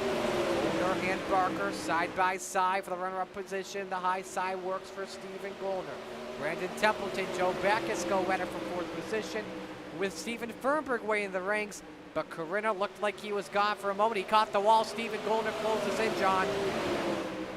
Yeah, he does, and Goldner little clips the berm there just a little bit, but both lanes are still viable. I was just on the track, and you can still run both pretty efficiently. It's a smorgasbord for 3rd position. Barker followed by Templeton, followed by Backus. Backus looks on the outside for the transfer spot. Almost got the brakes there. Backus looking for P5 as he rides. Oh boy! Fernberg caught the wall oh so close. Yeah, easy to do here. You're trying to get that little bit of tack that's right up against the wall down the straightaway, and you can cling that right rear off there. Brandon Templeton with a slide job up to P3. Barker wants to cross it over here for the spot. Backus and Fernberg waiting in the rings. Let's Backus go for the attack. Oh, look out! Fernberg, Backus. Nice saves. Fernberg got loose. Backus did a wheelie off of Barker. So it splits the pack up just a little bit, John. We've got 3 to go in this heat. Yeah, we do, and the real battle here is for that transfer position, I think. Oh, I take it back. Looks like Goldner's taking a peek for the lead, but backs away there. Half second back. Here we go. 4th position. Backus on the outside of Barker. Does he have it? Yes, he does. Barker loses 2 spots in that situation. Was on pole in this heat. He's back to 6th. But now the battle for 4th is on between Fernberg and Backus. You don't want to be in the LCQ, that's for sure, if what we learned from the Rebels was key. Ross Corinna's going to win this heat. Fernberg puts the bumper on Backus, laid the chrome horn on him, but chrome horns don't even matter, that's for sure, as Backus gets the final transfer spot. Ross Corinna, meanwhile, takes the heat win.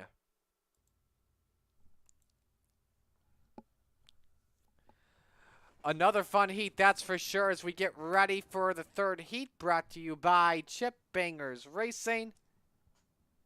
And everyone's all good to go. The calls for 7, we got 7, and we'll take the top 4. The Outlaw, Preston Cranmer lining up next to Aiden Young. Row number 2, Gavin Fry and Jack Clevenger. Row 3, Bob D. Good and Kyle Moonen. And starting from 7th is Nathan Aldrich. Something to keep in mind, by the way, Kevin Fry will have to go to the rear of the field for a heat EOL after what went down in our feature last week. But Fry's got a lot of time. And, John, this is a track that Kevin loves.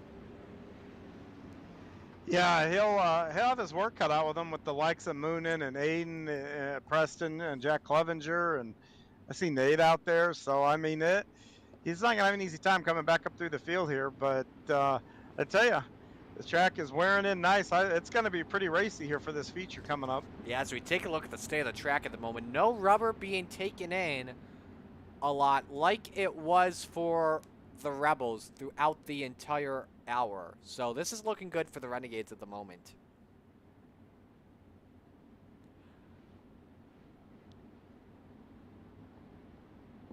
Jack Clevenger will be one to watch closely here alongside Kyle Moonen. Not a good qualifying run for Kyle Moonen, as he is not a part of the invert. Winner of this heat starts from 3rd position in our 30-lap feature, as Preston Cranmer and Aiden Young bring them to green. Here we go.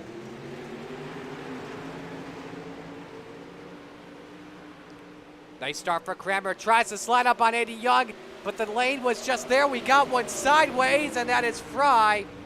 So it was Aldrich and Kevin Fry had for a second, though. What a jump from Moonen. Missed that wreck. He's up 4 positions early here, John. Yeah, he capitalized on some misfortune of others there, and now he's got his sights set on Aiden Young here for the lead. Trying that inside, a dime in the corner. Let's check the lap times at the start-finish line. Faster by over a 10th. Fastest lap of the race, 15:88. He's within striking distance and is right there for the lead. Tries to diamond it once again. Aiden Young is a name that we have not talked about in a while, John. The last time he won was last year, I think, during the summer at Lernerville. He's normally been a mid-pack rear of the field driver, but this is a really good chance for him to try and get a good finish. Yeah, I think he got a top. I think he finished 5th last week, and I'm the guy that does the setup for gamblers, so I'm a little bit to blame for that. But I think we're getting back on track and then getting our speed back in our cars. 3 laps to go in heat race number 3. We are watching the battle for the heat win, which could be the starting spot for 3rd position in our 30-lap feature. Preston Cranmer by himself in 3rd. Bob D. Good is 4th. Way out in front of Jack Clevenger. Here's Moonen down to the bottom for the race lead. 2 to go in the heat. There's the slider. Moonen doesn't have it yet. As Young crosses it over, they top generate 30, and Moonen's got a jam on the brakes. Almost turned the thing around, and Aiden Young's out in front. That was some huff and puff and burning the house down. Yeah. Wow, that's 2 guys going for the same spot there, and luckily they both held on and able to finish this race out. Aiden Young wins the 3rd heat race. He'll start in 3rd position tonight. It's Moonen, Cranmer, Andy Good that round out the transfer spots. I cannot believe those guys did not wreck battling for the race lead, but there is a lot of muscle that came out of Aiden Young. Said, "You're not taking this away from me." He wanted that heat win badly. Did not want to start from mid-pack. No, he did a good job there. Like I said, it's a little unfortunate. I know Aiden doesn't like to make contact, but that one there is, they're both fortunate. And when you got 2 of the best drivers in the league, that's how you get away with that not wreck. 4th heat race is brought to you by Gambler Motorsports, as we give you the heat lineup and everyone is set to go. Keith Jackson, who just finished 3rd in the Rebels, lines up with Lance Ripka on the front row. Randy Shreves and Patrick Spangler in row number 2. Joe Canellis and Terry Landis, that is your third row, as starting from the rear is Jeff Kemper in the 181. As we take a look at the messages here in chat, let's say hello to a couple of people. Bixler's watching, looking for Young Money, Blake Chapman to go to the front. Let's see here. Dino says, Patrick, all the pros have their cars leaning to the right now. I'm not good enough to make it work.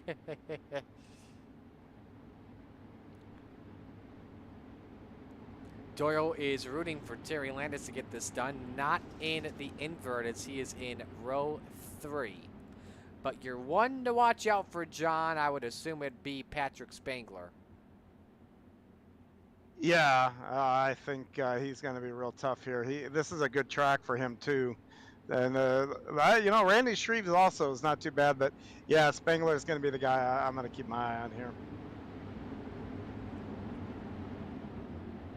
So 8 laps once again. Winner starts on the outside of row number 2.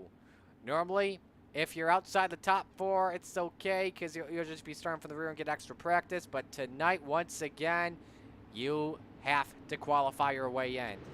If you don't make the top 4, you're in an LCQ, and we're green.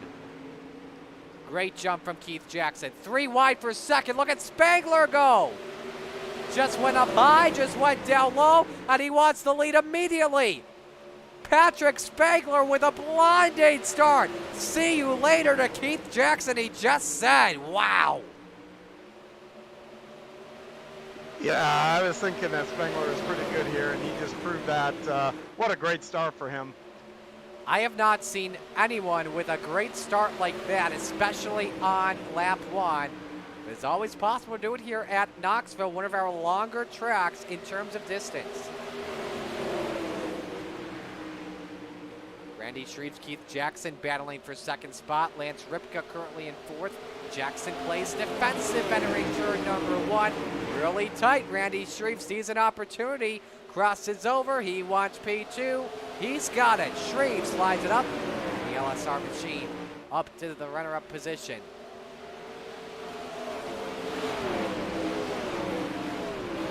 Jackson looks back down to the inside, but Spangler is pulling it away. John, he just had a 15-second lap.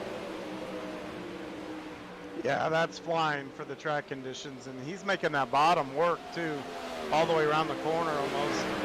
Not like we've seen from a lot of At least in 3 and drivers 4. tonight. Yeah, not like a lot of drivers that we've seen tonight. Keith Jackson now down in the 4th position, and Joe Canellis is closing in fast, that's for sure. 0.4 of a second faster last lap, 2 to go. Good go for it, good go for it. Looks at the bottom, gotta be careful of that netcode though. Another defensive line. Jackson sees a crossover. Canellis. Oh, man. Major netcode, and Canellis is up to 4th as we're at the white flag. Joe Canellis takes it away. I think you could consider that a last lap pass. But meanwhile, out in front, it is Spangler that will start from 4th position. In the 30-lap feature, Spangler takes it as Shreves, Ripka, Canellis transfer on, and I believe that will do it for heats. Yeah, Keith Jackson there was blinking a little bit, and I'm going to bet Joe lost track of maybe where he was at, and when he came back, Joe was just right there. I saw Keith blinking a lot, too, in the Rebels, too. Absolutely. So, time for the B-main, brought to you by Flatline Racing Bodies. 13 drivers in it, top 8 transfer, 5 will go home just like the Rebels. How's it going down? We're about to find out. Sean Bowers, Steven Fernberg make up the front row. Jack Clevenger and Keith Jackson in row 2. Row 3, Nick Schell and Jeff Barker. Row 4, Kevin Fry and Terry Landis. Rounding out the top 10 is G.J. Boydell and Gary Taylor. Row number 6, Nathan Aldrich and Jeffrey Kemper. Barry Goldner starts from 13th tonight.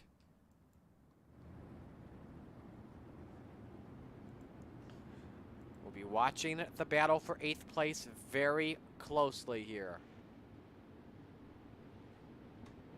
Yeah, if you remember too, Marty, that 8th place in the Rebels division, that was nuts. So maybe we'll get to see something like that again.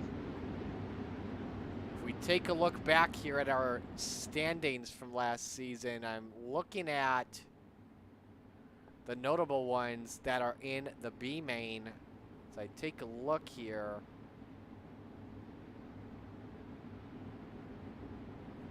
Excuse me, that's the Rebels. I want the Renegades. My apologies.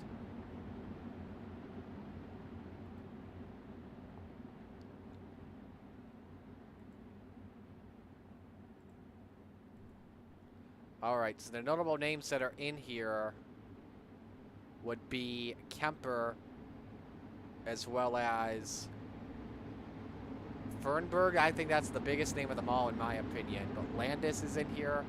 It's going to be a good one. We'll watch the battle for 8th closely. That's where Terry Landis begins for 10 laps.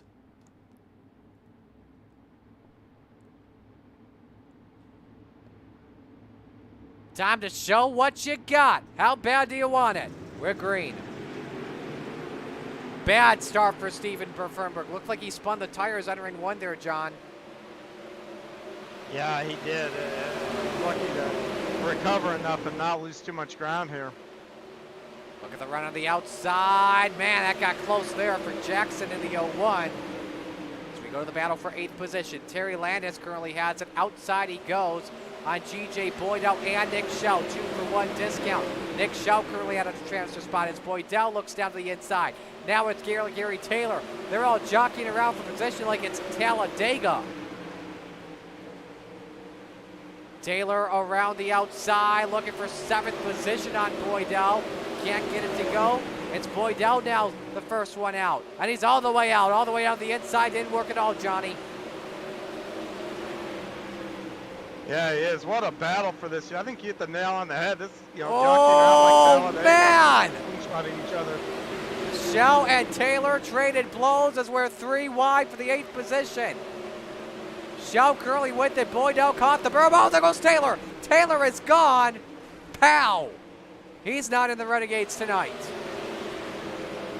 And so Nick Schell currently with the final transfer spot over Nathan Aldrich. That'd be a surprise to not see Aldrich in it. Yeah, it really would here. And Aldrich is right on his bumper, too, for this position. He's right there. Does Aldrich look inside? No, he keeps it up on the top shelf for 8th position. 4 laps to go in our B-main. Remember how hairy it got in the end? We saw 8th position change like 5 times according to John.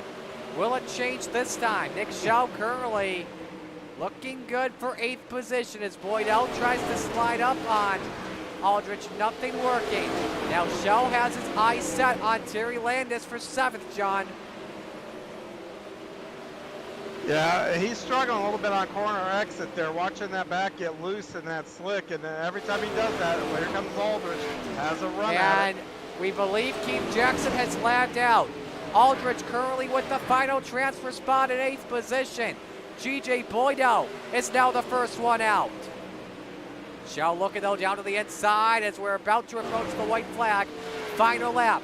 How bad do you want it if you're G.J. Boydell? He's gonna have to put a slider, I would assume, in the Oshweekend Speedway machine. There he goes, diamonds it, down to the inside. Gonna have to put the slide job. Send it in, G.J., there he goes, but no, it's not good enough. Nathan Aldrich will get the final spot with the Renegades tonight. Bowers takes the B-main by 3/10 on Fernberg.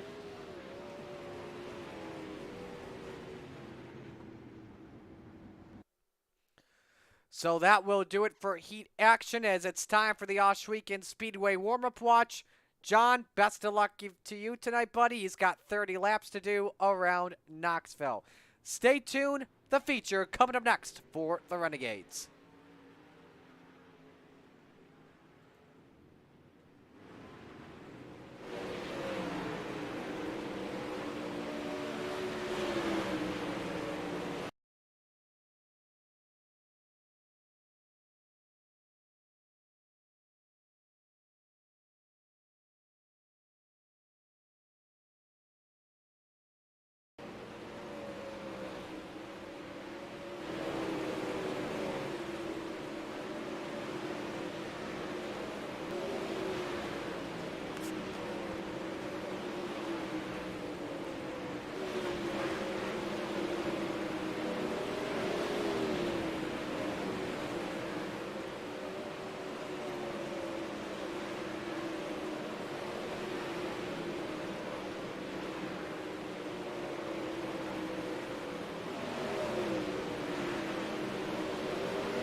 Warm-ups are just about complete as Randy Shreves is the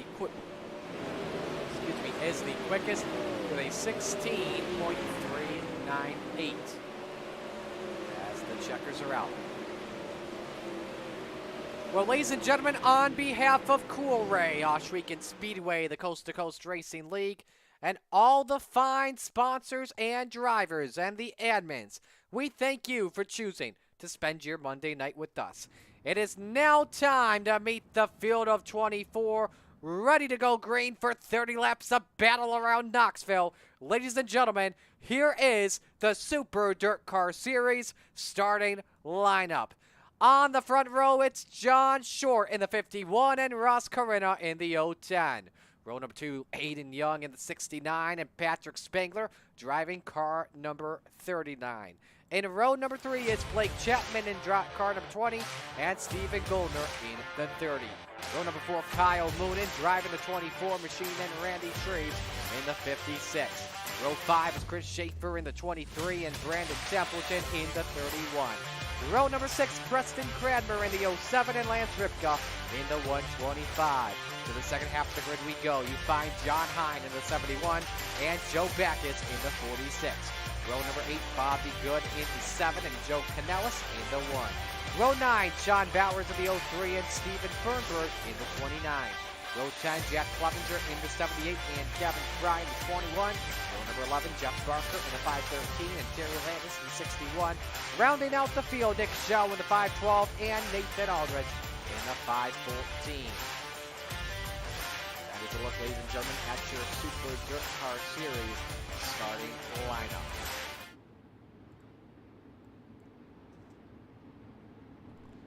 Couple quick notes here to mention before we go. Green flag racing, 2 drivers going to the rear of the field.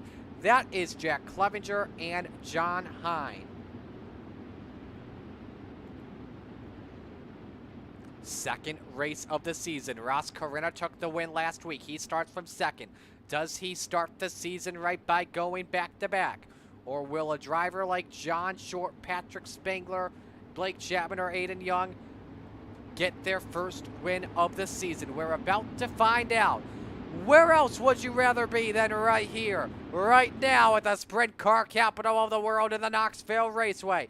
It's time for the Dylan Westbrook Racing start. The Steve King Foundation pace truck is in the pits. Short and Carina are the front row. It is showtime in Knoxville. The fireworks go up like it's Ransomville Speedway at the Outlaws once again. As Short takes the lead over Aiden Young, Ross Carina, Blake Chapman. They are fanning out 3 wide. Off a turn 4, the advantage. Carina for second. Stephen Goldner up there in position number 3. But John Short has checked out of the field with about a second lead over Stephen Goldner. Young also a part of this battle, currently in the top 5, but the high side seems to be the place to be. We got trouble. Nick Shell, Kevin Fry, and that is our first caution flag of the race. Man, does Knoxville Raceway have a lot of fireworks or what?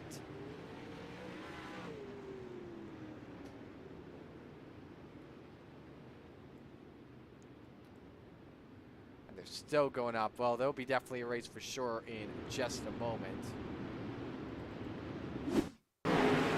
We've got a surplus of fireworks at Knoxville, like it's July 4th or so. Here's the replay. You see Fry got loose from underneath.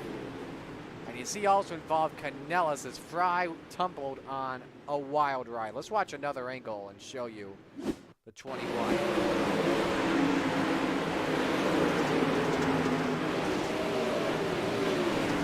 He's got sideways. I think there was a tap from Landis, I want to say. As we're under our first caution of the evening as drivers come into pit road. All right, so I think we've used up all of our fireworks. We're not going to have any for the checkered flag when there has to be the fireworks. Do you know what I mean?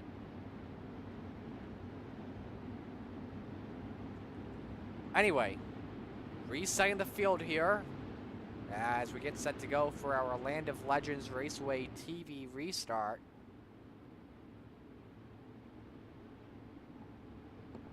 John Short leads Ross Corinna, Stephen Goldner third, Aiden Young fourth, Patrick Spangler fifth, Blake Chapman sixth, Kyle Moonen seventh, Chris Schaefer eighth, Randy Shreves ninth, and Preston Cranmer rounds out the top 10. Pace truck is in. Short fires as we're back to green.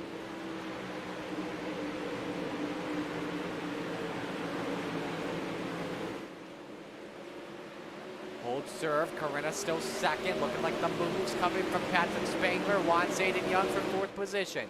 But the high side seems to be the only place to go, just like the Rebels feature. Blake Chapman looking inside on Patrick Spangler, trying to recover after what went down last week at Cedar Lake between the top two.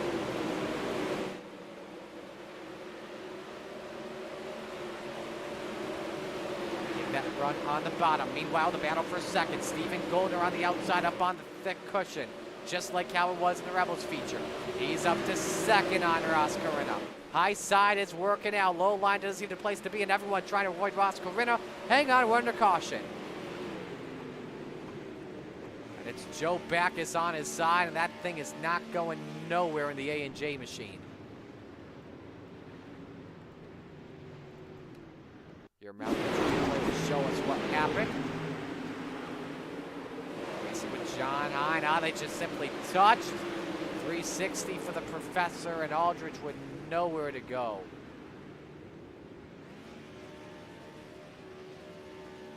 But we were right on board here with Aldridge.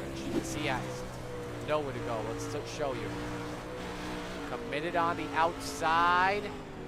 Tries to go down. Oh, there was a car in his way, and I think that was Shell that was in the way.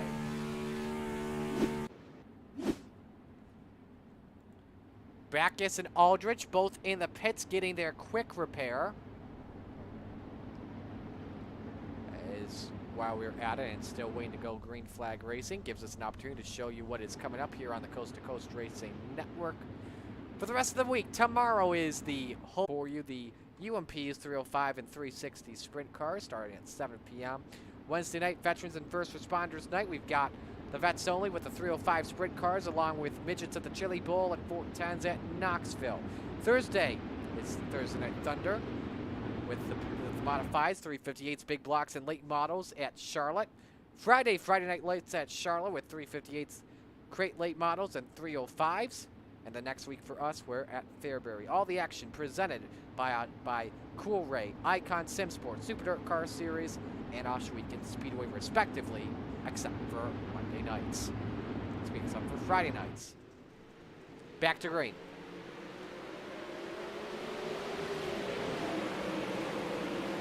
Short again, hold serve. Look like the first driver on the outside, and it is. It's Stephen Goldner. Meanwhile, for fourth, Aiden Young. Get the run to stick on Patrick Spangler off at turn 4. Spangler earlier looked like he had a setup that was dialed for the low groove. As you see Backus coming back out onto the track. It's a hot one for second position. Corinna down low. Does he go for the slider? He cannot. Trying to run Brennan Lacey's line, who not able to make the Renegades feature because he did not make the Rebels feature. Couldn't even place the top 10. Spangler is up to third, looking for it on Ross Corinna, but we're under yellow, and we'll see if that position sticks. Jack Clevenger is around in the 78 once again, and this time he keeps it straight. And looking here at scoring, we've got Corinna third and Spangler in the 4th position. The Malcolm Street play gives us a better view. Oh, there was a car stopped, and that was Templeton. Seems like Templeton got loose earlier. He saved it first, and then Kevin Fry comes down on Jack Clevenger. Man, I tell you, Kevin Fry is going to have a rough night with the IL for sure. Remember, we're going to have an IL of under 200 to be eligible in points for the Renegades Championship. First, there's the wild miss. I don't know how in the world Clevenger's car did not flip at all. And then you see Fry just caught the wall and came down on the 78, went up on its side and back on all fours.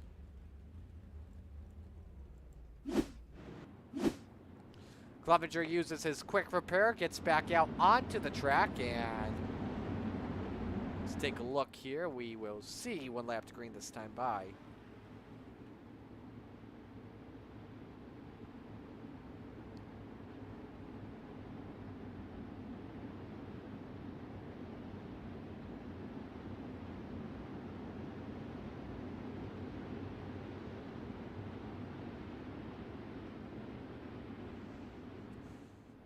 So John Short leads them. Stephen Goldner second. Ross Corinna third. Patrick Spangler fourth. Aiden Young fifth. Blake Chapman is sixth. Kyle Moon in seventh. Randy Shreves eighth. Preston Cranmer ninth. And Chris Schaefer rounds out the top 10. Coming back into the Land of Legends Raceway TV restart zone season opener just around the end of April. Short ready to fire.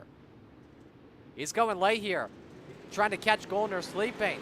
At the same time, Steven was trying to plot that restart perfectly, and there he goes.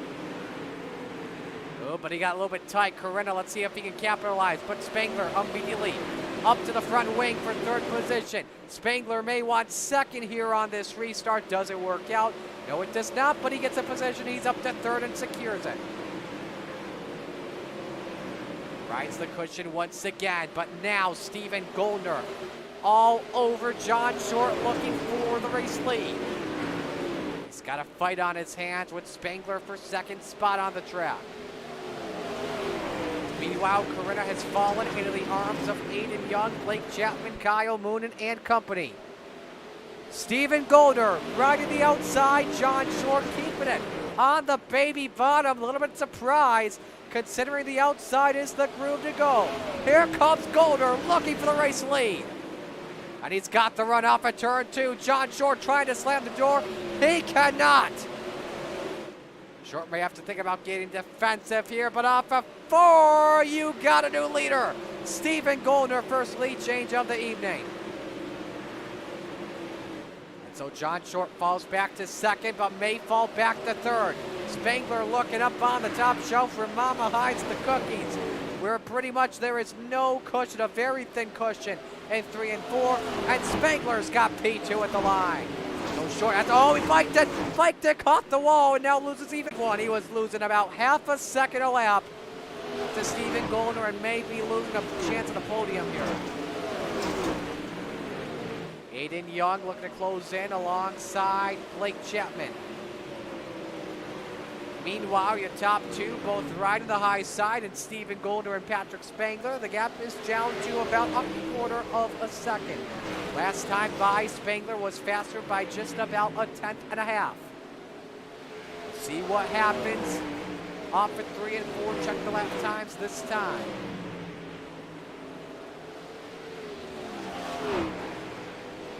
Last time by, Goldner was way faster by a quarter of a second. And in fact, for Goldner, that was the best lap of the race overall, 16:87. But Spangler is there.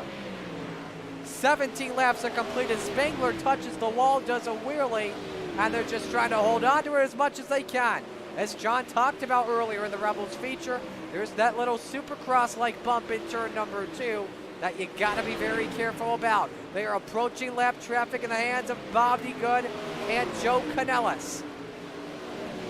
This will get interesting, and both of them are up on the high side. Spangler almost caught the wall in 3 and 4.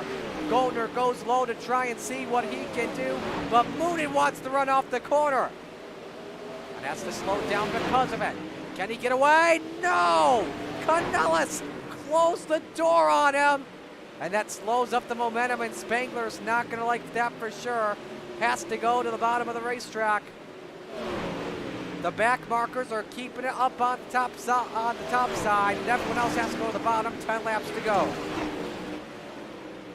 So Goldner now leading by about 7/10. John Short in third position as he approaches the lap traffic. Aiden Young fourth, Kyle Moon in fifth. Best battle on track is happening for 10th spot. Sean Bowers, Terry Landis, Chris Schaefer in a 3-way battle. Could make it a 4-way battle. Terry Landis currently the hard charger of the race. He started 22nd. He's up 11 spots to, of course, 11th. But now John Hine looking to make some moves in the number 71. Just pulled the 2-for-1. Discount over Landis. Landis gets turned. Nice save. 360. And was able to keep the car going. No yellow. And now we've got a yellow. And we are being told the yellow is for Jeff Barker and Nick Schell.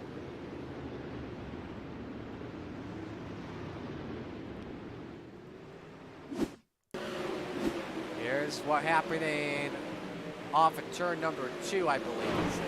Oh, this is coming to the line. Barker and Schell just got to go. Woo! Barker took a tumble, man. Here's what it looked like on board.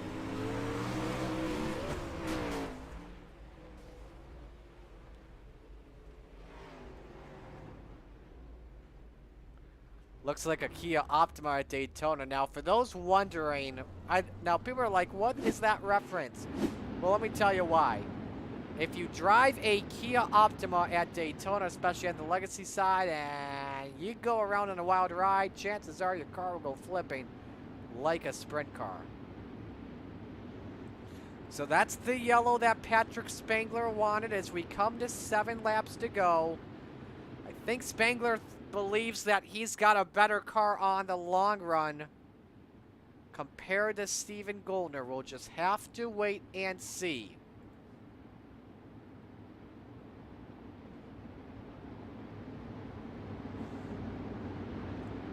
One lap until we get the green flag, reset the field for you. Steven Goldner leads, Patrick Spangler second, John Short is third, Aiden Young fourth, Kyle Moonen 5th, Blake Chapman is 6th, Randy Shreve 7th, Ross Corina 8th, Preston Cranmer 9th, and Sean Bowers rounds out the top 10.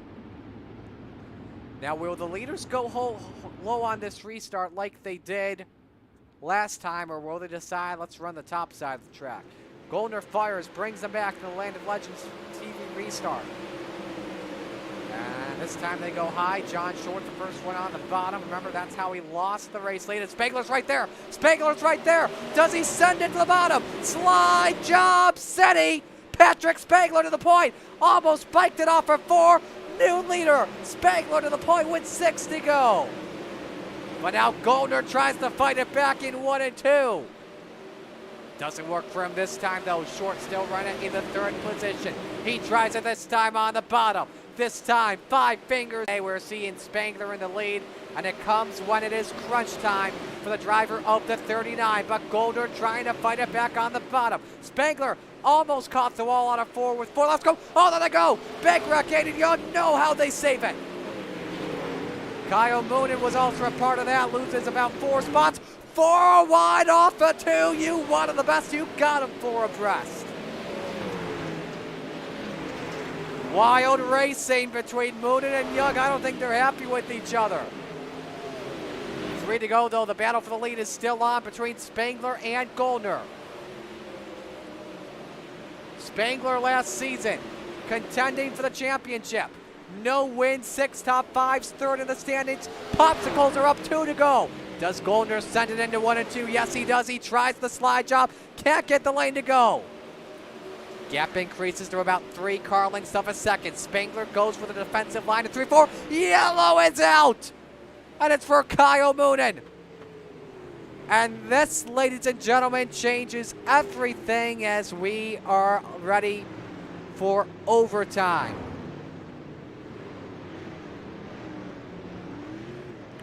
So Kyle Moonen, who was running inside the top 10, brings the yellow out, and I believe Kevin Fry was also involved, and nope, the bumper to Aiden Young. Rides the wall and biked it around he goes, and there's Landis also involved. Wild ride for the driver of the 24 machine. He's right on board here. Tried the bumper. Remember, they were getting aggressive. They were getting a little bit too feisty with each other.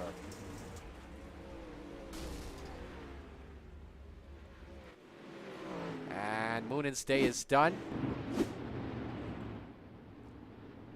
And so we'll see overtime here. Here are the rules of overtime. We have 2 attempts at a green-white checkered. If the leader does not take the white flag on this first attempt, We'll try it again for our second attempt. Once the white flag is taken, the next flag will be the checkers Rex regardless. You see Spangler trying to pick up cold mud in the number 39 machine. Nobody else doing it, so probably a good idea from Spangler. If I'm Spangler, I'm just going to restart as soon as possible. Goldner restarting in the second position. John Short third. Those have been the three different leaders so far in this race.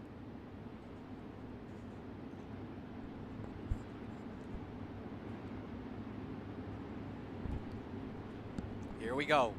Steve King Foundation pace truck pulls in. It is overtime. 2 laps to go. Great restart for Steven. Patrick Spangler plays defensive. Goldner almost put the bumper on Patrick Spangler.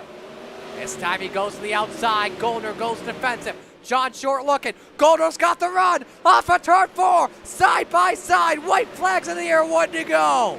Spangler trying to go really defensive. If Goldner's gonna want it, he's gonna have to come and get it. Door to door entering turn 3 for the final time. Does Goldner get the run? Or does Spangler get the bite off the corner? It's gonna be a drag race to the line. Goldner, Stephen Goldner. Last lap pass for the driver of the 30. And Stephen Goldner gets the momentum off of turn 4.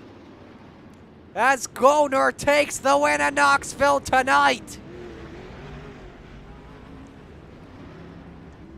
And I think he's out of gas at the end. He just ran out of gas, and he's going to need a push to get to victory lane. A crazy finish in Knoxville. Timing has .035. iRacing has, as we take a look, 0.05 of a second.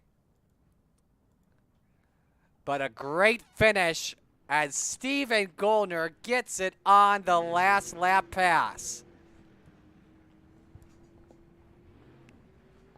You love it for Stephen, but you hate it for Spangler. And Ross Carina, being a gentleman, as Goldner takes it to victory lane. But what a race. Let's go back and watch the finish from our aerial shot. That was the thing I was concerned about on the restart here. Let's see. Let's grab it here. Let's go to our aerial shot. We'll watch from our drone shot. We haven't used the drone yet tonight, so that's the issue. You know what? Let's go from the green flag actually. So Spangler got it. Spangler got a good jump. Both on the low line here. There's nearly the bumper. Here's what Goldner's thinking. As Spangler will go defensive for the entire way around. You see, Spangler caught the berm there. I think that was the big issue there. I think he caught it in 3 and 4. Goldner using the exit to his advantage, and that's really that mattered at the end. Watch Spangler here. I think he did catch the berm off of 4. He did. He did. And that may have been what did it there.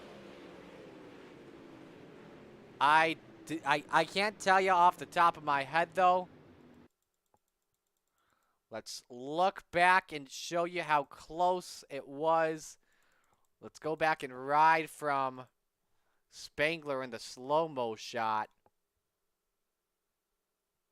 You see, he lost it off at turn 4. If he keeps that straight, who knows? That may be his race. But Goldner just had the perfect lane off at turn 4. And ladies and gentlemen, that is a Kodak moment for Stephen Goldner in the Vanderbilt machine. Wow. All right, let's talk with your top 3 here as they are in victory lane. We'll start things off with our 3rd place finisher in John Short. John, I want to start things off here with this. You know, you saw, when you were in the lead, you saw Steven and Patrick going on the high side. And once you were on the low side, is that when you realized you may have made a mistake there? Yeah, I mean, I was kind of planning on the bottom to come in late and knowing I was going to be up front. Last time I ran the bottom here and made up a lot of ground, like got all the way up to third from like 20th. So I thought, well, maybe the bottom will come back in and all those guys run up top will burn it in and we'll have something for the end. Those guys, Steven and Patrick, are just, really good drivers. So when they get ahead of you, it's really hard to pass them. And I didn't dial it in, or honestly, the driver was kind of lacking there second half of the race. So probably should. I know a couple of guys on the team had some, were doing pretty good there at the end, so I probably should mix things up. But I went up to the top one time and about walled it, so I decided to come back down to my comfort zone and see if we could reel them back in that way instead of trying to play their game. Did you think you had anything on the overtime for Golner and Spangler, or no? I knew it was going to be hard. It kind of takes a couple laps. I figured if they both went high in 1 and 2, I might be able to get a run and maybe to get to the bottom of one of them. But I didn't get a good enough start to do that and get through 1 and 2 good enough. So they both hit their marks. Obviously, a hell of a race to watch in front of me. I think iRacing had it at 0.05. So tough one for Patrick. I know he's been searching for that win for a while, and Steven got his redemption from last week. But we'll take it. It's a good points night.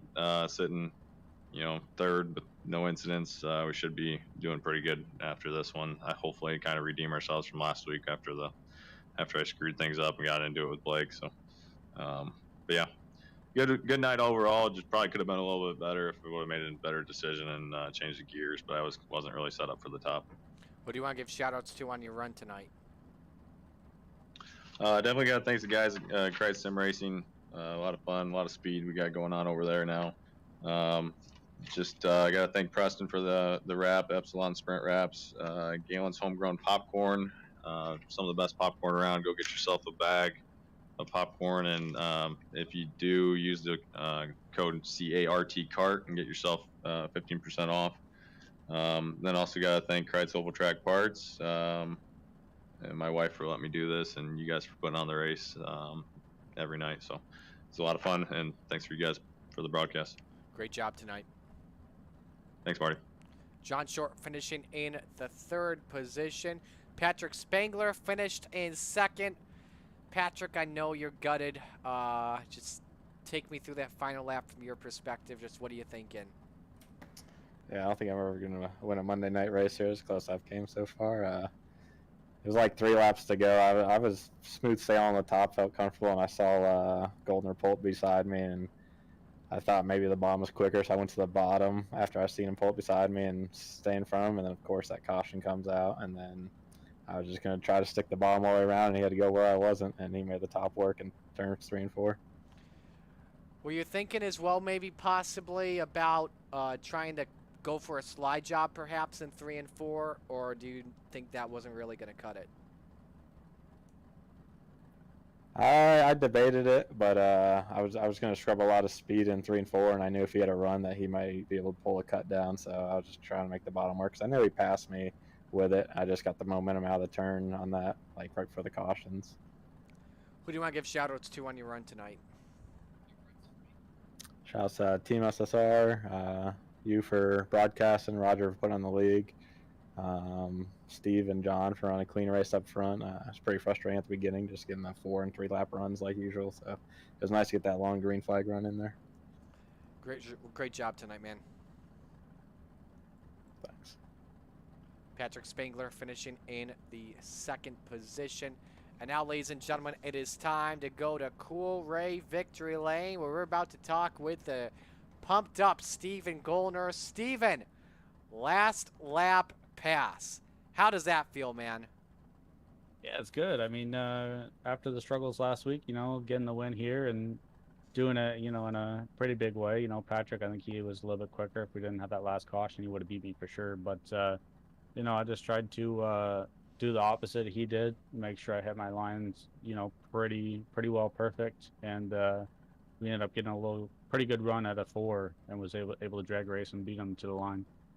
Yeah, just walk me through your perspective. Was the plan to pretty much just – go wherever he was, and then when you realize, hey, he's going on the bottom, I'm going the top side? Yeah, I mean, I was gonna do the opposite in 1 and 2, and then he kind of entered a little bit higher than I thought, so I wasn't really sure where he was gonna go. So I just knew I'll just hit the bottom, and I hit it actually a lot better than I expected. Probably should have maybe been down there for a little bit during the race to save a little bit of fuel, but yeah, I hit 1 and 2 real good, and then I just did the opposite of him. 1 and 2 was pretty tricky up top. I struggled a little bit there tonight, but we're able to roll out of the throttle good enough to just roll the car around and keep some speed in it down the back stretch into turn 3 for the last lap. Next week, we've got a good one coming up. Let's take a look at the schedule here. We've got Fairbury. Just give us your thoughts on that coming up. We've picked up a couple wins there, so I'm sure we'll try to be a contender again, get on the podium, talk to you again, Marty, and see how the night goes. But, we gotta take it one step at a time, maybe get some laps in here this week and find some more speed. Who do you want to give shout-outs to tonight? Well, first I'll thank Ross Sprinta for pushing me to the start-finish line there when I was out of gas, and for the paint. New paint this week, a couple changes that he did for me. Can't appreciate him enough. Alex at ABR Setup Shop, Fits Perfect Photography, all the guys at Vanny Built, Dirt Doctor Trucking, Wegman Brothers, Philo.com, Dylan Westbrook Racing for the title sponsor for the series, and you, Marty, for the broadcast, and Roger and everyone for the league. Well, enjoy this one, man. Congratulations. Yeah, thanks a lot. We're going to celebrate a little bit here. Stephen Goldner takes the win tonight, as he will continue to be celebrating a lot throughout the night, that's for sure, in Cool Ray Victory Lane. Cool Ray's goal is to make sure that Ray's tradition of 100% customer satisfaction lives on today. Cool Ray is proud of the reputation of providing excellent service to homeowners and businesses in Georgia. Their mission is to continue to build long-lasting relationships through their customers, through their winning spirit and commitment to 100% satisfaction guaranteed. So with that being said, let's give you our official results here from tonight. 0.05 of a second between Stephen Goldner and Patrick Spangler in an incredible finish to the end. The Crate Sim Racing teammates of John Short, Blake Chapman finishing 3rd and 4th. Nice run for Randy Shreves in the 5th position. The Hard Charger, brought to you by our friends at Battle Beaver, belonged to Terry Landis. After recovering from his 360 save, he goes up from 22nd to 10th position, up 12 positions tonight. So Landis with a 9th place finish, and Landis with a 10th place finish. Nope, we do have a 9th place finish. We've got Sean Bowers back in the 10th position. That was, oh wow, 0.03 of a second. That one was just one that's too close to call, pretty much. I didn't realize that. So apologies there. That means Terry is up 13 positions. Well, no matter what, he was going to be the hard charger of the race. No matter what. So, again, that will do it for us here in what was an awesome night tonight here at the Sprint Car Capital of the World. And again, next week we will be at Fairbury Speedway, 8 p.m. on the Coast2Coast Racing Network with the Rebels and Renegades. So that will do it for us tonight. On behalf of Osh Weekend Speedway, Cool Ray, the Coast2Coast Racing Network, our fine drivers and admins and sponsors, our guys in charge, Roger Craig and Preston Cranmer. On behalf of my broadcast partner tonight, John Hine, Marty Sakala signing off. Bob Everton, Stephen Goldner, your winners at Knoxville tonight.